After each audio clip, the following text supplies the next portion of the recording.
Everyone, मैं Sanchita Jain Magnet Brains Hindi medium channel पर आप सभी का स्वागत करती हूं। मैग्नेट ब्रेन्स प्रोवाइड कराता है आपको क्लास 7 से लेकर क्लास 12 तक के सारे कोर्सेज। हम प्रोवाइड कराते हैं आपको क्वालिटी एजुकेशन, वो भी बिल्कुल फ्री। जी हाँ, तो आइए और जुड़िए मैग्नेट ब्रेन्स के साथ। आज के सेशन में मैं लेके आई हूँ आप सभी के लिए क्लास 9th की सोशल साइंस में ज्योग्राफी का एक चैप्टर का कंप्लीट रिवीजन, और उस चैप्टर का नाम है भारत का भौतिक स्वरूप। जी हाँ, तो इस कंप्लीट चैप्टर रिवीजन को शुरू करने से पहले फटाफट से आप सभी आज के सेशन को ज्यादा से ज्यादा लाइक कर दें और ज्यादा से ज्यादा शेयर कर दें। अब करते हैं अपन शुरू कंप्लीट चैप्टर रिवीजन, भारत का भौगोलिक स्वरूप, जो कि है क्लास 9th की सोशल साइंस का ज्योग्राफी का एक बहुत ही इंपॉर्टेंट चैप्टर। चलिए, तो सबसे पहले इस चैप्टर के इंट्रोडक्शन यानी कि परिचय के बारे में जान लेते हैं। परिचय में भारत का मुख्य भौगोलिक वितरण किस तरीके से है उसको जानेंगे, और उसमें सबसे पहले हम जानेंगे उत्तर में स्थित, उत्तर पूर्व में स्थित हिमालय पर्वत श्रृंखला के बारे में। हिमालय पर्वत श्रृंखला को कितने भागों में बांटा गया है, कहां कहां कौन सी श्रेणी स्थित है, इन सभी के बारे में जानेंगे। और उसके बाद जानेंगे भारत के उत्तरी मैदान के बारे में, संपूर्ण उत्तरी मैदान के बारे में जानने के बाद हम जानेंगे भारत के प्रायद्वीपीय पठार के बारे में और भारतीय मरुस्थल के बारे में। उसके बाद भारत की तटीय रेखा से लगे हुए भारत के तटीय मैदानों के बारे में जानेंगे और भारत के द्वीप समूहों के बारे में जानेंगे। उसके बाद आखिरी में बारी आती है विविध भौतिक आकृतियां भारत के लिए किस तरीके से उपयोगी हैं। भारत की जो भी भौगोलिक संरचना है, जितनी भी भौगोलिक संरचना है और जिस तरीके की भौगोलिक संरचना है, वो भौगोलिक संरचना या वो भौगोलिक आकृति, जो विविध प्रकार की अलग अलग भौतिक आकृतियां हैं, वो भारत के लिए किस तरीके से उपयोगी हैं। वो भारत के लिए आर्थिक दृष्टि से किस तरीके से उपयोगी हैं, भौगोलिक दृष्टि से किस तरीके से उपयोगी हैं, सुरक्षा की दृष्टि से किस तरीके से उपयोगी हैं, इन सब के बारे में जानेंगे। तो ये बात हो गई आज के इस कंप्लीट चैप्टर रिवीजन के परिचय की। अब हम चलते हैं आगे और शुरू करते हैं भारत का मुख्य भौगोलिक वितरण। अब देखें, सबसे पहले हम सभी जानते हैं कि भारत विभिन्न स्थलाकृतियों वाला एक विशाल देश है। क्या बात कही गई है? भारत विभिन्न स्थलाकृतियों वाला एक विशाल देश है। अलग अलग स्थलाकृतियां हैं, जैसे कि अभी हमने सबसे पहले देखा कि उत्तर पूर्व में हिमालय पर्वत स्थित है, भारत का उत्तरी मैदान, प्रायद्वीपीय पठार, भारत के मरुस्थल, भारत के पर्वत, भारत के पठार, भारत की नदियां और भारत का तटीय क्षेत्र और तटीय मैदान। तो ये सारी क्या हुई? भारत की भौगोलिक स्थलाकृतियां हुई। तो इसी प्रकार से पहली लाइन में कहा गया है कि भारत विभिन्न स्थलाकृतियों वाला एक विशाल देश है, जहां हर प्रकार की भू आकृतियां पाई जाती हैं। क्या बात कही गई है? जहां हर प्रकार की भू आकृतियां पाई जाती हैं, जैसे कि पर्वत, मैदान, मरुस्थल, पठार तथा द्वीप समूह।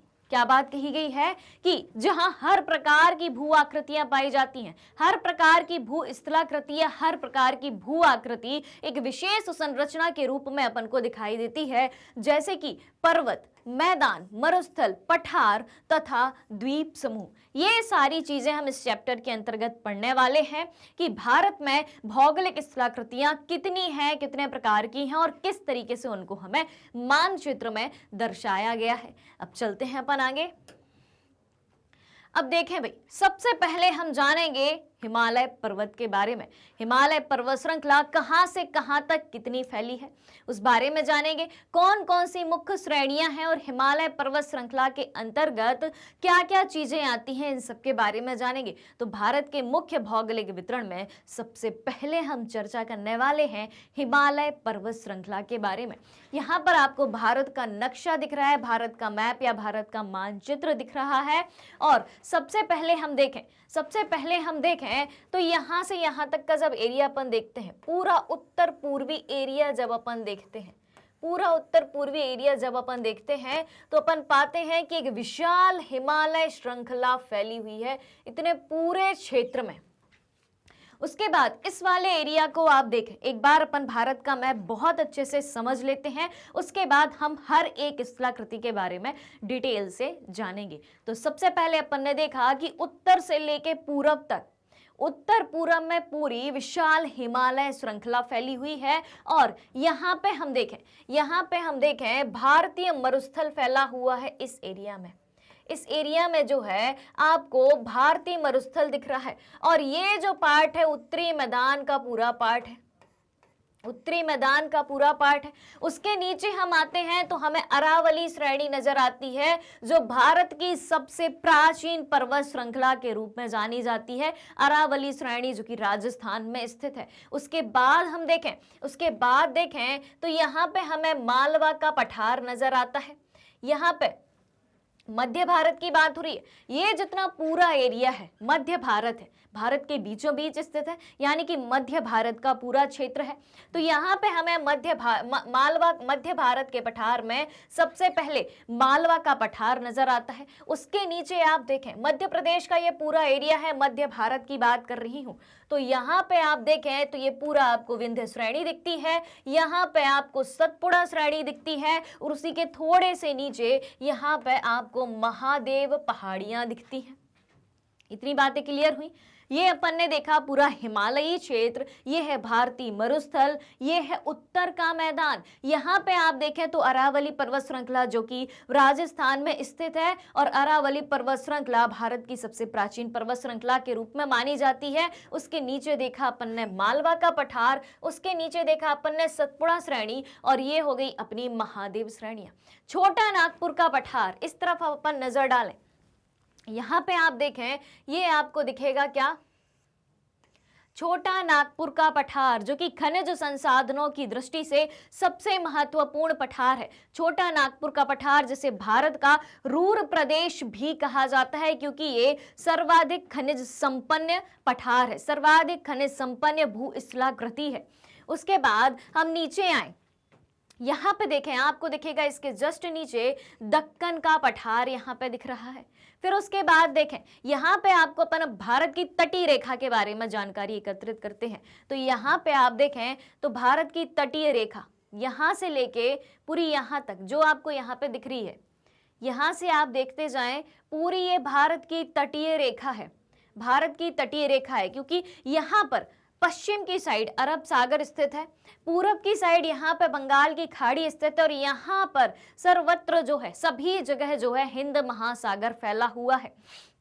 अब अपन तटीय सीमा की बात करें तो आप देखें ये कोंकण क्षेत्र, धीरे धीरे अपन नीचे आते जाएंगे, मालाबार तट, यहाँ पे अपन ये पूरा पश्चिमी घाट है, पश्चिमी तट है, पश्चिमी तटीय मैदान का क्षेत्र है। और यहाँ पे हम बात करें कोरोमंडल तट की, उत्तरी सरकार तट की, ये सारा भाग कौन सा भाग है, पूर्वी घाट है या पूर्वी तटीय मैदान के नाम से जाना जाता है। ये देखें आप, यहाँ पे लिखा है पूर्वी घाट, और ये अपना लिखा है पूरा पश्चिमी घाट का प्रदेश है। उसके बाद आप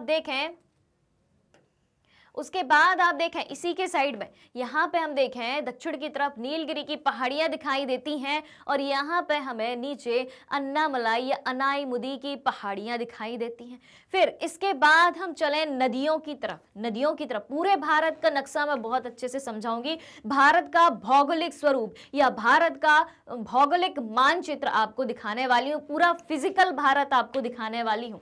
तो अब देखें भाई, इतनी सारी बात हो गई, भौगोलिक स्थलाकृतियां मतलब भारत के जितने अंदर की चीजें थी वो अपन ने मेन चीजें जान ली। अब जानेंगे हम भारत की नदियों के बारे में। तो भारत की नदियां कहाँ कहाँ पे स्थित हैं, किस किस तरीके से स्थित हैं, ये आप देखें। यहाँ से सिंधु नदी तंत्र आपको यहाँ से दिखाई देता है, और सिंधु नदी तंत्र जो है सिंधु नदी, झेलम, रावी, सतलज और व्यास में इस तरीके से बटा हुआ है। यहाँ पे अपनी एक चीज छूट गई थी, गिर श्रेणी, पर्वत श्रृंखला में ही एक गिर श्रेणी है। फिर उसके बाद हम बात करें, उसके बाद देखें आप, अपन इसको साफ कर लेते हैं ताकि नदियां जो हैं एकदम स्पष्ट तरीके से अपन को दिखाई दे। नदियां देखने वाले हैं। सबसे पहले अपन ने सिंधु नदी तंत्र के बारे में जाना। सिंधु नदी तंत्र को आप देखें यहाँ पे सिंधु नदी, झेलम नदी, रावी नदी, सतलज नदी और यहीं से बहते हुए व्यास नदी जाती है। फिर देखें यहाँ पे अपन थोड़ा और नीचे आए, उत्तरी मैदान की नदियों के बारे में जाने। उत्तरी मैदान का भाग अपन ने जान लिया था कहाँ स्थित है। अब उत्तरी मैदान की कौन कौन सी प्रमुख नदियां हैं उसके बारे में जानते हैं। तो यहाँ पे देखें सबसे पहले आपको यहाँ पे यमुना नदी का क्षेत्र दिखाई दे रहा है। फिर आप देखें यहाँ से आपको गंगा नदी, ठीक है, फिर यहाँ से आपको घाघरा नदी, गंडक नदी, कोशी नदी जिसे बिहार के शोक के नाम से जाना जाता है। नीचे यहीं से कट के आपकी सोन नदी आ रही है। फिर यहाँ से आप देखें ब्रह्मपुत्र नदी आ रही है। फिर नीचे देखें महानदी, गोदावरी नदी तंत्र यहाँ से अपन को नजर आता है। कृष्णा नदी तंत्र यहाँ से नजर आता है। कावेरी नदी तंत्र यहाँ से नजर आता है। फिर यहाँ देखें भाई मध्य भारत की नदियों की बात करें तो यहाँ देखें माही नदी जो कि गुजरात और मध्य प्रदेश से निकल के आ रही है, गुजरात और मध्य प्रदेश में है। यहाँ आप देखें चंबल नदी अपन को दिखाई दे रही है। उसके बाद ये देखें नर्मदा नदी, नर्मदा नदी जो कि पूर्व से पश्चिम की ओर बहती है। इसी के जस्ट नीचे, इसी के समानांतर पश्चिम से पूर्व की ओर एक और नदी बहती है जिसका नाम है ताप्ती नदी। उसके बाद देखें भाई दक्कन का पठार अपन को नजर आ रहा है, ठीक है। ये भौगोलिक स्थलाकृति अपन देख चुके हैं। पश्चिमी घाट अपन देख चुके हैं, पूर्वी घाट देख चुके हैं। पूर्वी घाट में उत्तरी सरकार तट, कोरोमंडल तट, ये सारी चीजें अपन जान चुके हैं। अब हम देखें पूर्वांचल की कुछ पहाड़ियां हैं जैसे कि गारो खासी जयंतिया, पटकाई बुम, मिशमी, नागा, ये सारी पहाड़ियां जो है पूर्वांचल की पहाड़ियों के नाम से जानी जाती हैं।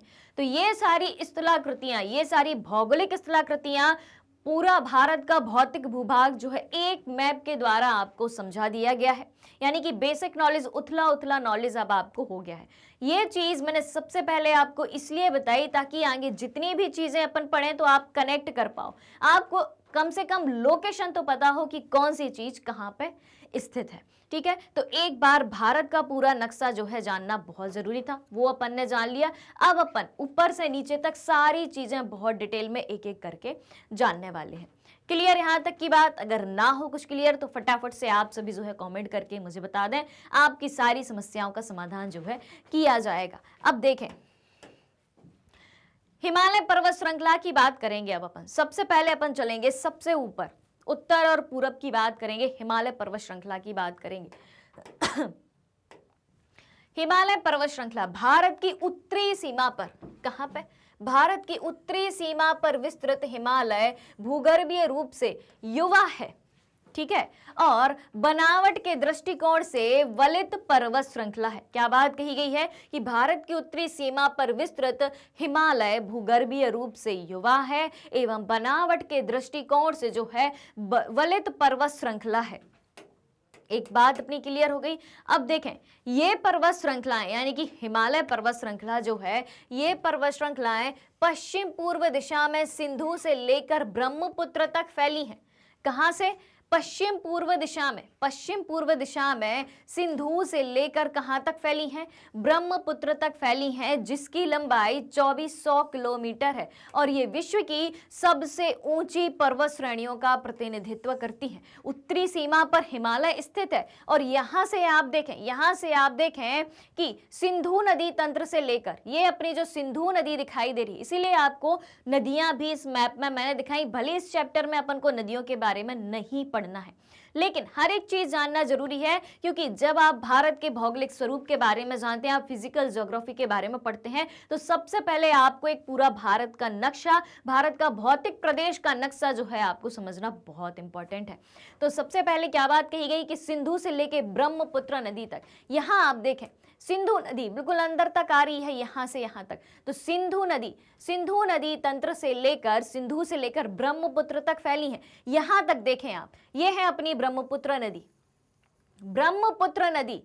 देखें ब्रह्मपुत्र नदी तक, सिंधु से लेके जो है पूरा ब्रह्मपुत्र नदी तक फैली है कौन सी, अपनी हिमालय पर्वत श्रृंखला, और जिसकी लंबाई कितनी है 2400 किलोमीटर। इसकी टोटल लंबाई जो है यहां से यहां तक है 2400 किलोमीटर है। और ये विश्व की सबसे ऊंची पर्वत श्रृंखलाओं का, सबसे ऊंची पर्वत श्रेणियों का प्रतिनिधित्व करती है, क्योंकि हिमालय पर्वत श्रृंखला में ही विश्व की सबसे ऊंची पर्वत चोटी माउंट एवरेस्ट स्थित है। और माउंट एवरेस्ट कहां स्थित है, ध्यान रखना, ये भारत में स्थित नहीं है।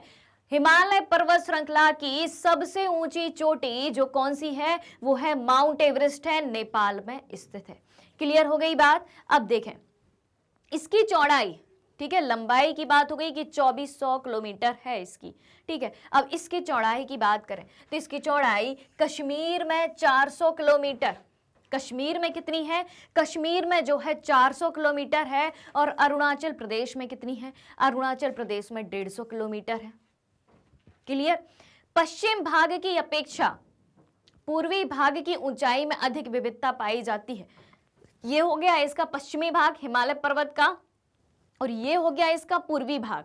तो पश्चिमी भाग की अपेक्षा अपन देखें, ये है इसका पश्चिमी भाग और ये है इसका इस तरह पूर्वी भाग हिमालय पर्वत का। तो पश्चिमी भाग की अपेक्षा पूर्वी भाग जो है यहाँ पे क्या बताया गया है, पूर्वी भाग की ऊंचाई अधिक है। इसमें अपन को स्पष्ट नजर आ रहा है क्योंकि ये नीचे से ऊपर की ओर बढ़ती हुई जा रही है, यानी कि पश्चिमी भाग जो है इसके नीचे है और पूर्वी भाग जो है ऊपर। अपन चढ़ाई चढ़ते हुए जाते हैं तो ऊपर की तरफ अपन को पूर्वी भाग की लंबाई जो है, हिमालय पर्वत की पूर्वी भाग की लंबाई जो है पश्चिमी भाग की अपेक्षाकृत ज्यादा ऊंची दिखाई देती है। तो पश्चिम भाग की अपेक्षा पूर्वी भाग की ऊंचाई में जो है अधिक विविधता पाई जाती है। अब देखें आगे,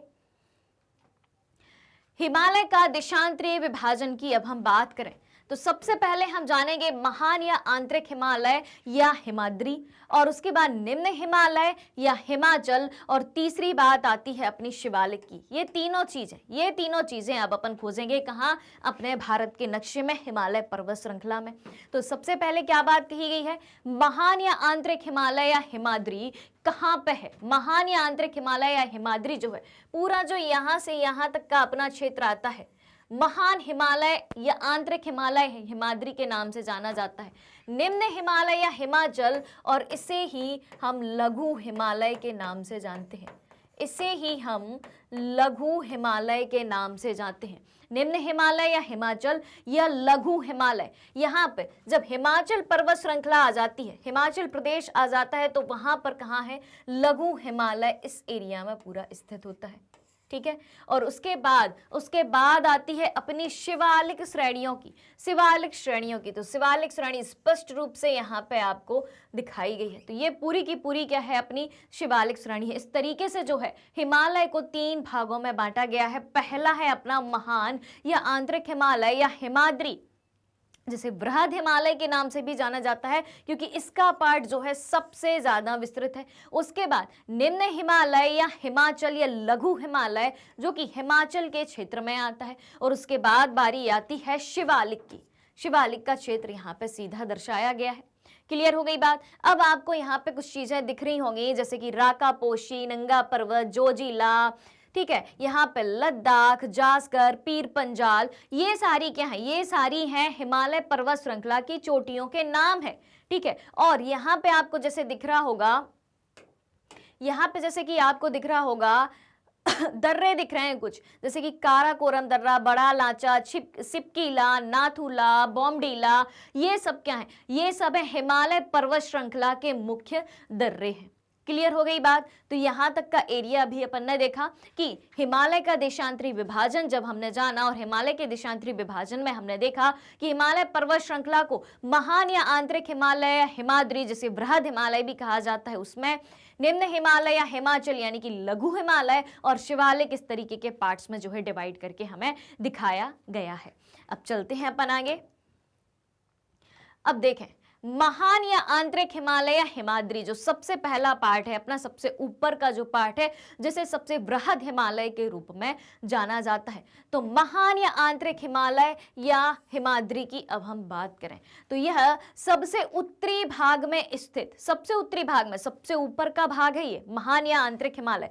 इस मैप में आप देखें, ठीक है, सबसे उत्तरी भाग है यहां से आप देखें ये जो पूरा पार्ट है ना, ये आपका पूरा महान हिमालय की श्रेणी के अंतर्गत आता है, महान हिमालय वृहद हिमालय की श्रेणी के अंतर्गत आता है। उसके बाद देखें सबसे उत्तरी भाग में स्थित और सबसे अधिक सतत श्रृंखला है, लगातार श्रृंखला है, कहीं भी बिखरी हुई नहीं है, कहीं भी बीच में टूटी हुई नहीं है कि वहां पे कोई दूसरा क्षेत्र आ जाए, एकदम लगातार सतत श्रृंखला है जिसमें 6000 मीटर की औसत ऊंचाई वाले सर्वाधिक ऊंचे शिखर हैं। यानी कि महान हिमालय में जितने भी पर्वत पाए जाते हैं, जितनी भी छोटी छोटी चोटियां पाई जाती हैं, अलग अलग चोटियां पाई जाती हैं, तो उसमें 6000 मीटर की औसत ऊंचाई वाले सर्वाधिक ऊंचे शिखर हैं। किसमें? महान हिमालय में। उसके बाद देखें इसमें हिमालय के सभी मुख्य शिखर हैं, जितने भी मुख्य शिखर हैं वो कहाँ पे हैं? महान हिमालय में, इसलिए इसे महान हिमालय कहा गया है। तो हिमालय के सभी मुख्य शिखर महान या आंतरिक हिमालय या बृहद हिमालय में स्थित हैं और हिमालय के वलय की प्रकृति जो है असममित है, एक सी नहीं है। उसके बाद देखें हिमालय के इस भाग का क्रोड जो है ग्रेनाइट का बना है, हिमालय के इस भाग का क्रोड जो है ग्रेनाइट का बना है। महान हिमालय का तो क्रोड क्या है भाई? अपन सभी जानते हैं पृथ्वी की 3 परतें होती हैं, भूपर्पटी, प्रावाड़ और क्रोड। तो जो क्रोड है हिमालयी क्षेत्र का जो क्रोड है, और हिमालयी क्षेत्र में जो महान हिमालयी क्षेत्र का जो क्रोड एरिया है वो किसका बना है? वो बना है ग्रेनाइट का बना है। और यह श्रृंखला हिमालय पर्वत की श्रृंखला हमेशा बर्फ से ढकी रहती है। हिमालय पर्वत की श्रृंखला हमेशा इसकी महान हिमालय की जो पर्वत श्रृंखला है हमेशा वर्ष भर बर्फ से ढकी रहती है तथा इससे बहुत सी हिमानियों का प्रवाह होता है। क्लियर हो गई इतनी बात महान हिमालय के बारे में? एक बार फिर से रिपीट करते हैं। तो सबसे उत्तरी में स्थित है, अपन सभी जानते हैं, सबसे उत्तर में स्थित है और इसमें 6000 मीटर तक की ऊंचाई की सर्वाधिक ऊंची चोटियां महान हिमालय में ही स्थित हैं। ठीक है, और इसमें हिमालय के सभी मुख्य शिखर हैं, जितने भी हिमालय पर्वत श्रृंखला के मुख्य शिखर हैं वो किस हिमालय में स्थित हैं? महान हिमालय में स्थित हैं। और इस हिमालय के महान हिमालय के वलय की जो प्रकृति है वो असममित है, यानी कि एक सी नहीं है। उसके बाद देखें हिमालय के इस भाग का क्रोड, यानी कि हिमालय के महान हिमालय भाग का जो क्रोड है वो किसका बना है? ग्रेनाइट का बना है। और यह श्रृंखला हमेशा बर्फ से ढकी रहती है और इसीलिए इससे बहुत सी हिमानियों का जो है प्रवाह होता रहता है। अब देखें आगे निम्न हिमालय या हिमाचल की बात करें। अब अपन निम्न हिमालय या हिमाचल को मैंने किस तरीके से आपको दिखाया था? निम्न हिमालय या हिमाचल, निम्न हिमालय या हिमाचल जो है, निम्न हिमालय या हिमाचल की अब हम बात करें, ठीक है? हाँ जी, तो हिमाद्री के दक्षिण में स्थित यह श्रृंखला सबसे अधिक असम है, सबसे अधिक विषम है, यानी कि एक सी जगह पे नहीं है। ठीक है, हिमाद्री यानी कि जो सबसे ऊंचा हिमालय है, महान हिमालय या बृहद हिमालय या हिमाद्री, उसके किस में स्थित है? दक्षिण में, यानी कि इसके नीचे स्थित है, ये दक्षिण का भाग हुआ। फिर देखें, हाँ, निम्न हिमालय या हिमाचल की अपन बात कर रहे थे, तो हिमालय के दक्षिण में स्थित यह श्रृंखला जो है सबसे अधिक असम है। और इन श्रृंखलाओं का निर्माण यानी कि निम्न हिमालय या हिमाचल की श्रृंखलाओं का निर्माण किससे हुआ है? अत्यधिक संपीड़ित तथा परिवर्तित शैलों से हुआ है। और इसकी ऊंचाई जो है निम्न हिमालय या हिमाचल की ऊंचाई कितनी बताई गई है? 3700 मीटर से 4500 मीटर के बीच है। और औसत चौड़ाई की बात करें तो औसत चौड़ाई कितनी नजर आती है? औसत चौड़ाई जो है 50 किलोमीटर नजर आती है। निम्न हिमालय या हिमाचल की बात हो रही है, लघु हिमालय, इसे क्या कहा जाता है? इसे लघु हिमालय भी कहा जाता है। इसे जो है लघु हिमालय के नाम से भी जाना जाता है। तो इसकी ऊंचाई 3700 मीटर से 4500 मीटर के बीच है तथा औसत चौड़ाई कितनी है? 50 किलोमीटर है। ये बात हो गई अपनी। अब देखें, पीर पंजाल, धौलाधर एवं महाभारत श्रृंखलाएं सबसे लंबी तथा महत्वपूर्ण श्रृंखला है। किस हिमालय में स्थित है?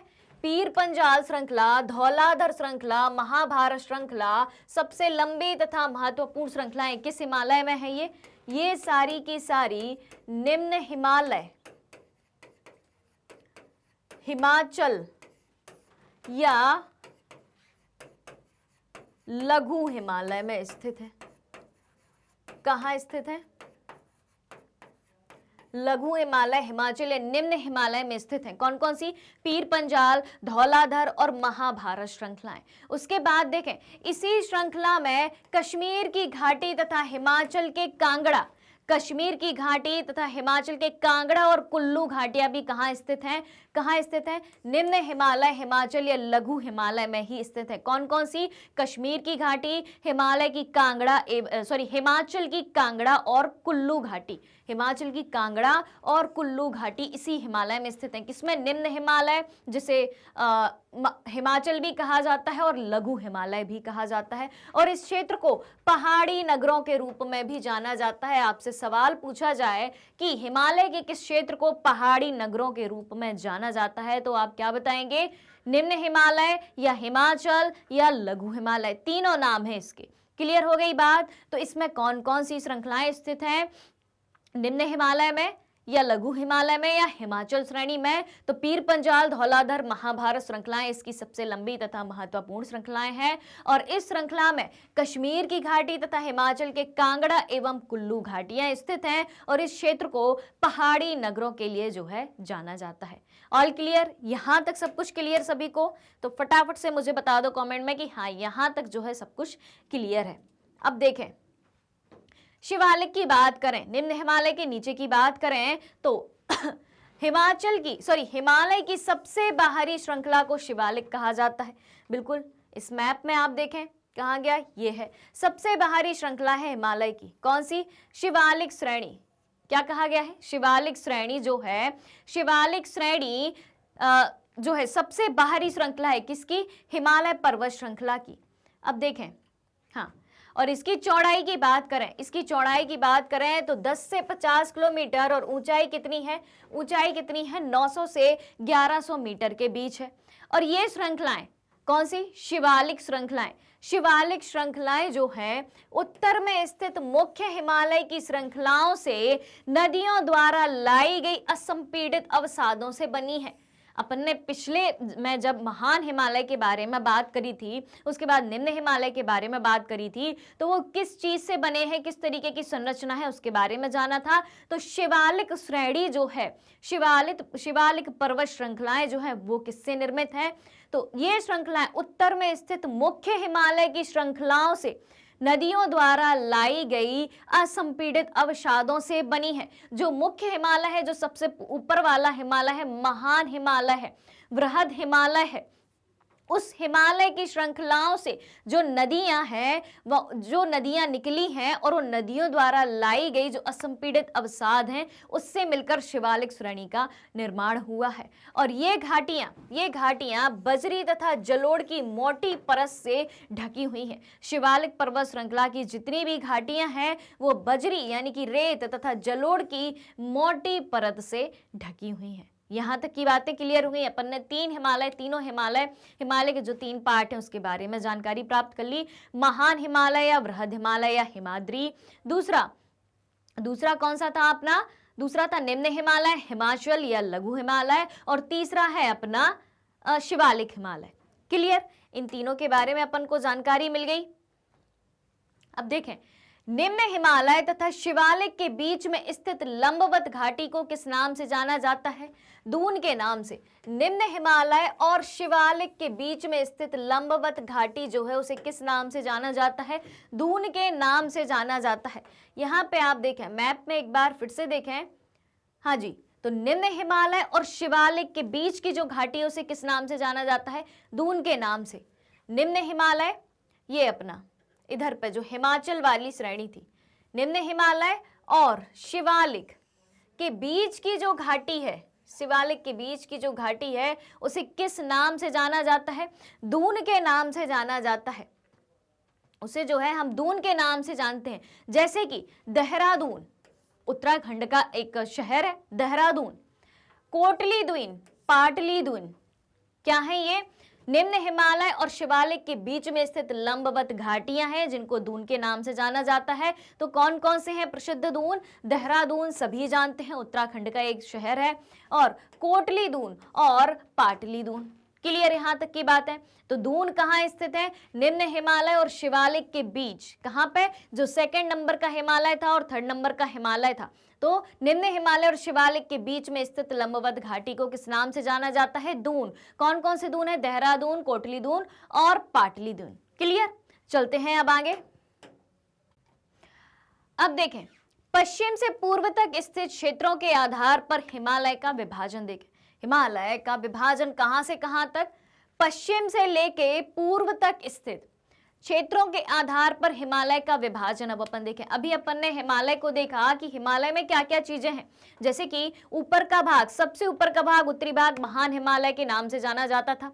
ठीक है, महान हिमालय, बृहद हिमालय या हिमाद्री के नाम से जाना जाता था। हिमाद्री क्यों? क्योंकि सबसे ज्यादा हिमानियां इसी क्षेत्र में है और ये वर्ष भर हिमालय से हिम से यानी कि बर्फ से ढका रहता है।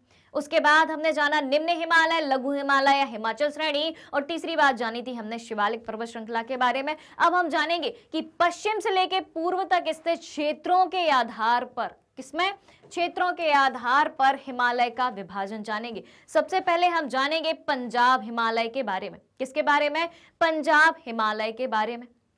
ये क्षेत्र देखें आप, अपन पश्चिम से पूर्व की तरफ चलेंगे।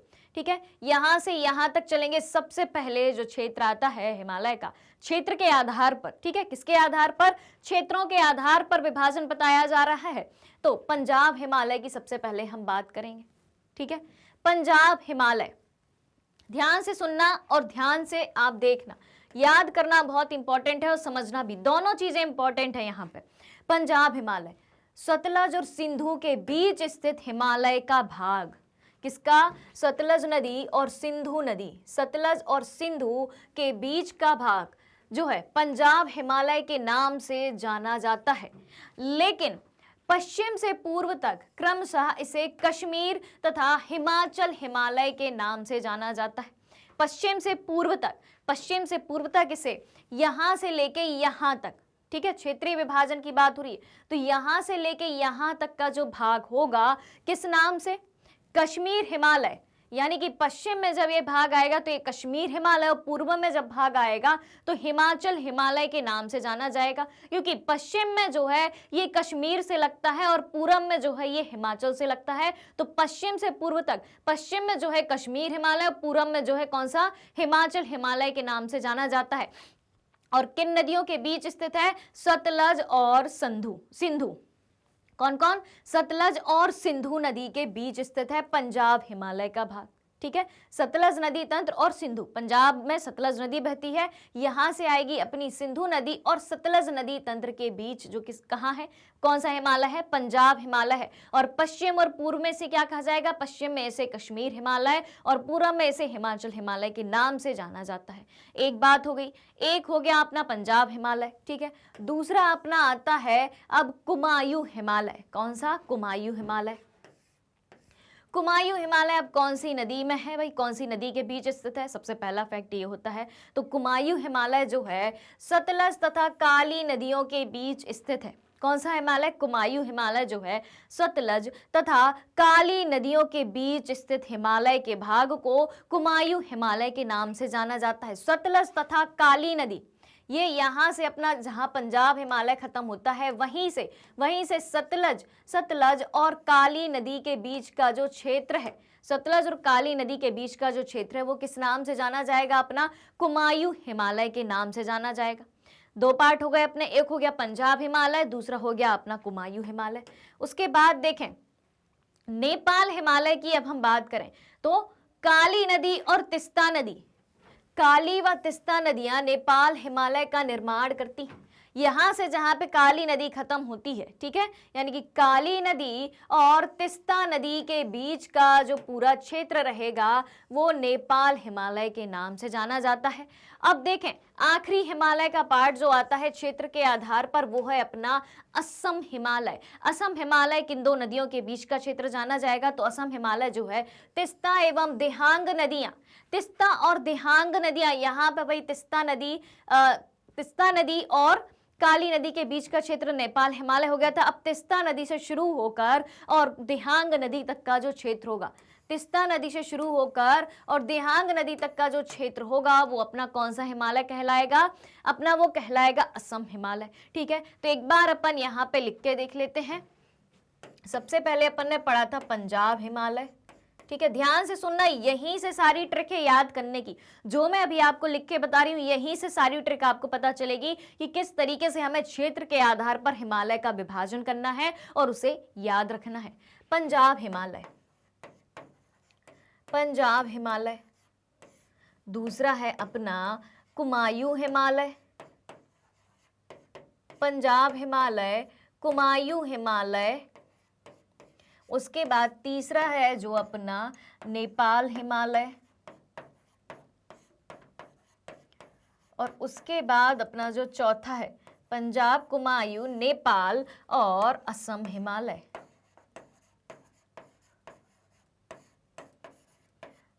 पंजाब हिमालय कौन सी नदी के बीच स्थित है? भाई सबसे ज्यादा इंपॉर्टेंट यही है इसमें याद करने के लायक कि जितने भी 4 क्षेत्रों के आधार पर हिमालय का वर्गीकरण किया गया है तो वो किन किन नदियों के बीच स्थित है। सबसे बड़ी बात यही याद रखनी है। तो पंजाब हिमालय, पंजाब हिमालय सिंधु और सतलज, सिंधु से सतलज, एक मिनट, सिंधु से सतलज,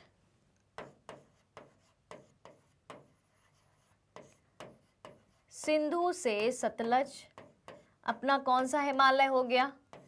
ठीक है, पंजाब हिमालय। अब बारी आती है कुमायूं हिमालय, सतलज से काली नदी, सतलज से काली नदी। तीसरा है अपना नेपाल हिमालय, काली नदी से तिस्ता नदी, काली से तिस्ता नदी। और असम हिमालय जो है काली तिस्ता, तिस्ता से देहांग नदी, तिस्ता से दिहांग नदी। ठीक है, यही चीज जो है आपको याद करनी है और यही चीज जो है सबसे इंपॉर्टेंट है, सबसे इंपॉर्टेंट है ये वाली चीज। इतना जो पार्ट मैंने अभी आपको बताया, इतना जो पार्ट है ये सबसे इंपॉर्टेंट पार्ट है। एक बार फिर से रीड कर लें। पंजाब हिमालय, पंजाब हिमालय का क्षेत्र सिंधु नदी से सतलज नदी तक का क्षेत्र, कुमायूं हिमालय सतलज से काली नदी तक का क्षेत्र, नेपाल हिमालय काली से तिस्ता नदी तक का क्षेत्र, असम हिमालय तिस्ता से दिहांग नदी तक का क्षेत्र किस नाम से जाना जाएगा? असम हिमालय के नाम से जाना जाएगा। तो ये हो गया अपना क्षेत्र के आधार पर हिमालय का विभाजन। क्लियर यहां तक की बात है? अब देखें आगे, अब देखें पूर्वांचल या पूर्वी पहाड़ियों तथा पर्वत श्रृंखलाएं। पूर्वांचल की पहाड़ियों के बारे में अब अपन बात करेंगे। ठीक है, देखें भारत के भौगोलिक वितरण में अब हम जानेंगे पूर्वांचल या पूर्वी पहाड़ियों के बारे में।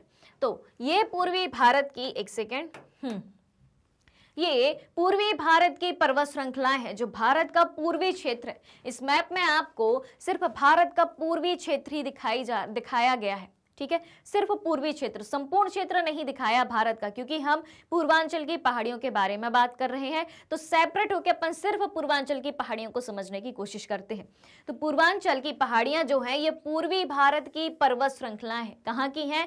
पूर्वी भारत की पर्वत श्रृंखलाएं हैं, जिसमें ब्रह्मपुत्र हिमालय की सबसे पूर्वी सीमा बनाती है, जिसमें ब्रह्मपुत्र नदी जो है हिमालय की सबसे पूर्वी श्रृंखला बनाती है पूर्वांचल की पहाड़।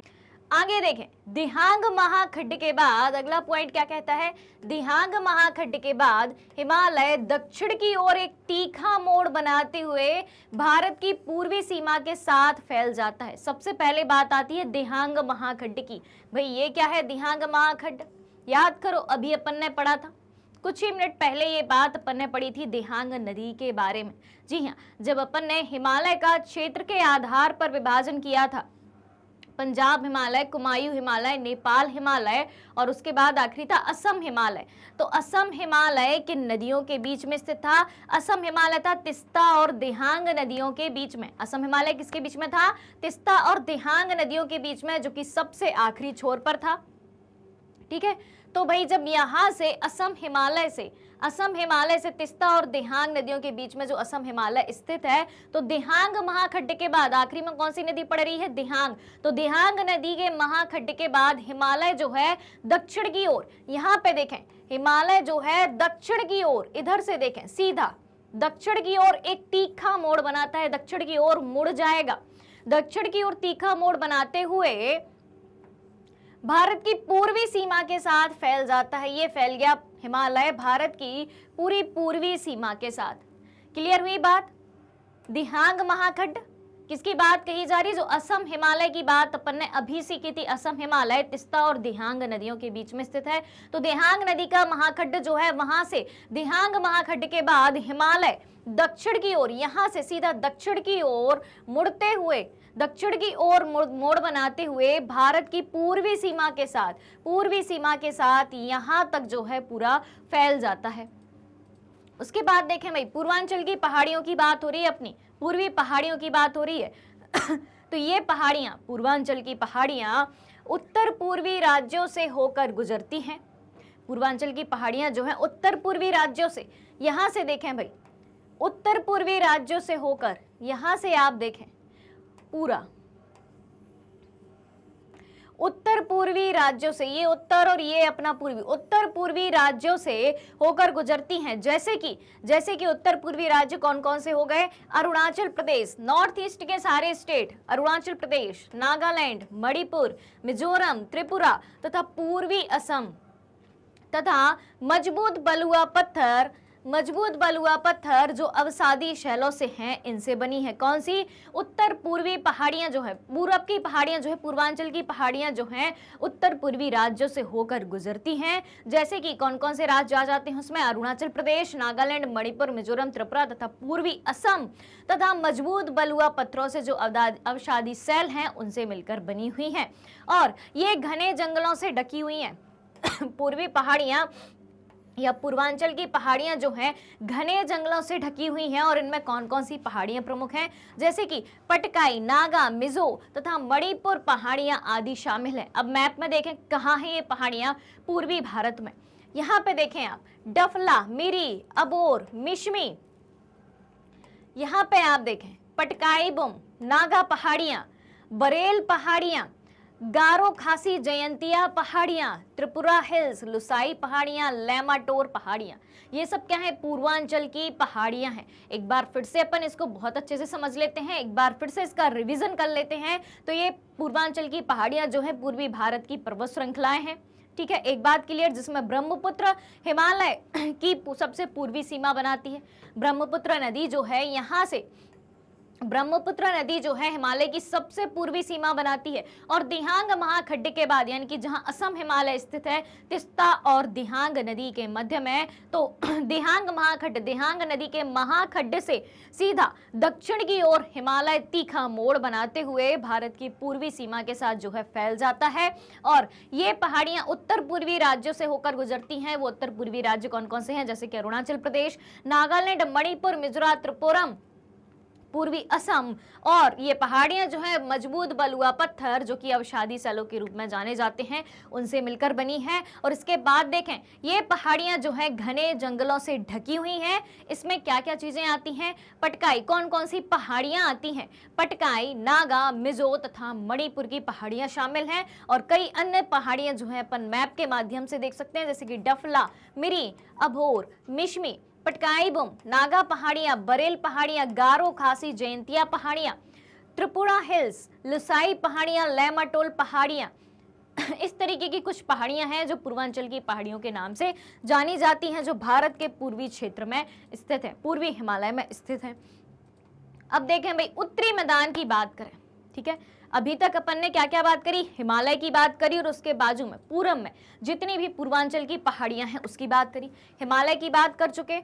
और ये देखें, ये जो जितनी भी इस एरिया में पहाड़ियां हैं इस एरिया में जितनी भी पहाड़ियां हैं इन सब के बारे में अपन ने बात करी है, ठीक है। हिमालय की भी बात कर ली। अब हम भारत के उत्तरी मैदान की बात करेंगे। ये अपना भारत का जो उत्तरी मैदान है उसके बारे में बात करेंगे। तो उत्तरी मैदान ध्यान से सुनना और मैप में देख के समझना। उत्तरी मैदान जो है तीन प्रमुख नदी प्रणालियों, उत्तरी मैदान तीन प्रमुख नदी प्रणालियों जैसे कि कौन कौन सी, सिंधु, गंगा और ब्रह्मपुत्र। तीन प्रमुख नदी प्रणाली कौन कौन सी बताई इसमें, सिंधु, गंगा और ब्रह्मपुत्र। तीन नदी प्रणाली, और इन तीन नदियों की सहायक नदियां, इन तीनों नदियों की जितनी सहायक नदियां हैं, टेरिटरी रिवर्स हैं, उनसे मिलकर बना है क्या, उत्तरी मैदान जो है। उत्तरी मैदान किनसे मिलकर बना है, तीन प्रमुख नदी प्रणालियां सिंधु, गंगा और ब्रह्मपुत्र, और इसकी सहायक नदियां सिंधु, गंगा और ब्रह्मपुत्र। ये देखें आप, ये ब्रह्मपुत्र नदी तंत्र, गंगा नदी तंत्र और सिंधु नदी तंत्र, सिंधु नदी तंत्र। और इसकी जितनी भी सहायक नदियां हैं, इसकी जितनी भी सहायक नदियां इस तरीके से जो आपको नजर में आ रही हैं, जितनी भी देखें आप कितनी सारी सहायक नदियां जो हैं अपन को नजर आ रही हैं, इनसे मिलकर जो है क्या बना है, अपना उत्तरी भारत का मैदान बना है, उत्तरी मैदान बना है। यह मैदान जलोढ़ मिट्टी से बना है। किस मिट्टी से बना है, जलोढ़ मिट्टी से बना है। और जलोढ़ मिट्टी जो है सबसे उपजाऊ मिट्टी होती है। मिट्टी के जितने भी प्रकार हैं उन सब में सबसे उपजाऊ मिट्टी कौन सी मिट्टी होती है, उन सब में सबसे उपजाऊ मिट्टी होती है जलोढ़ मिट्टी।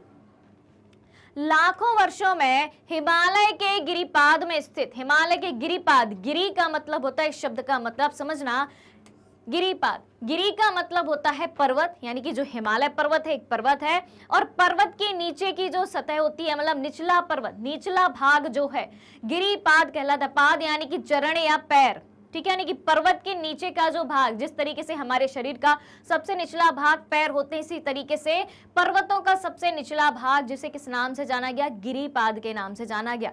तो लाखों वर्षों में हिमालय के गिरिपाद में स्थित बहुत बड़े बेसिन में जलोढ़ों का निक्षेप हुआ।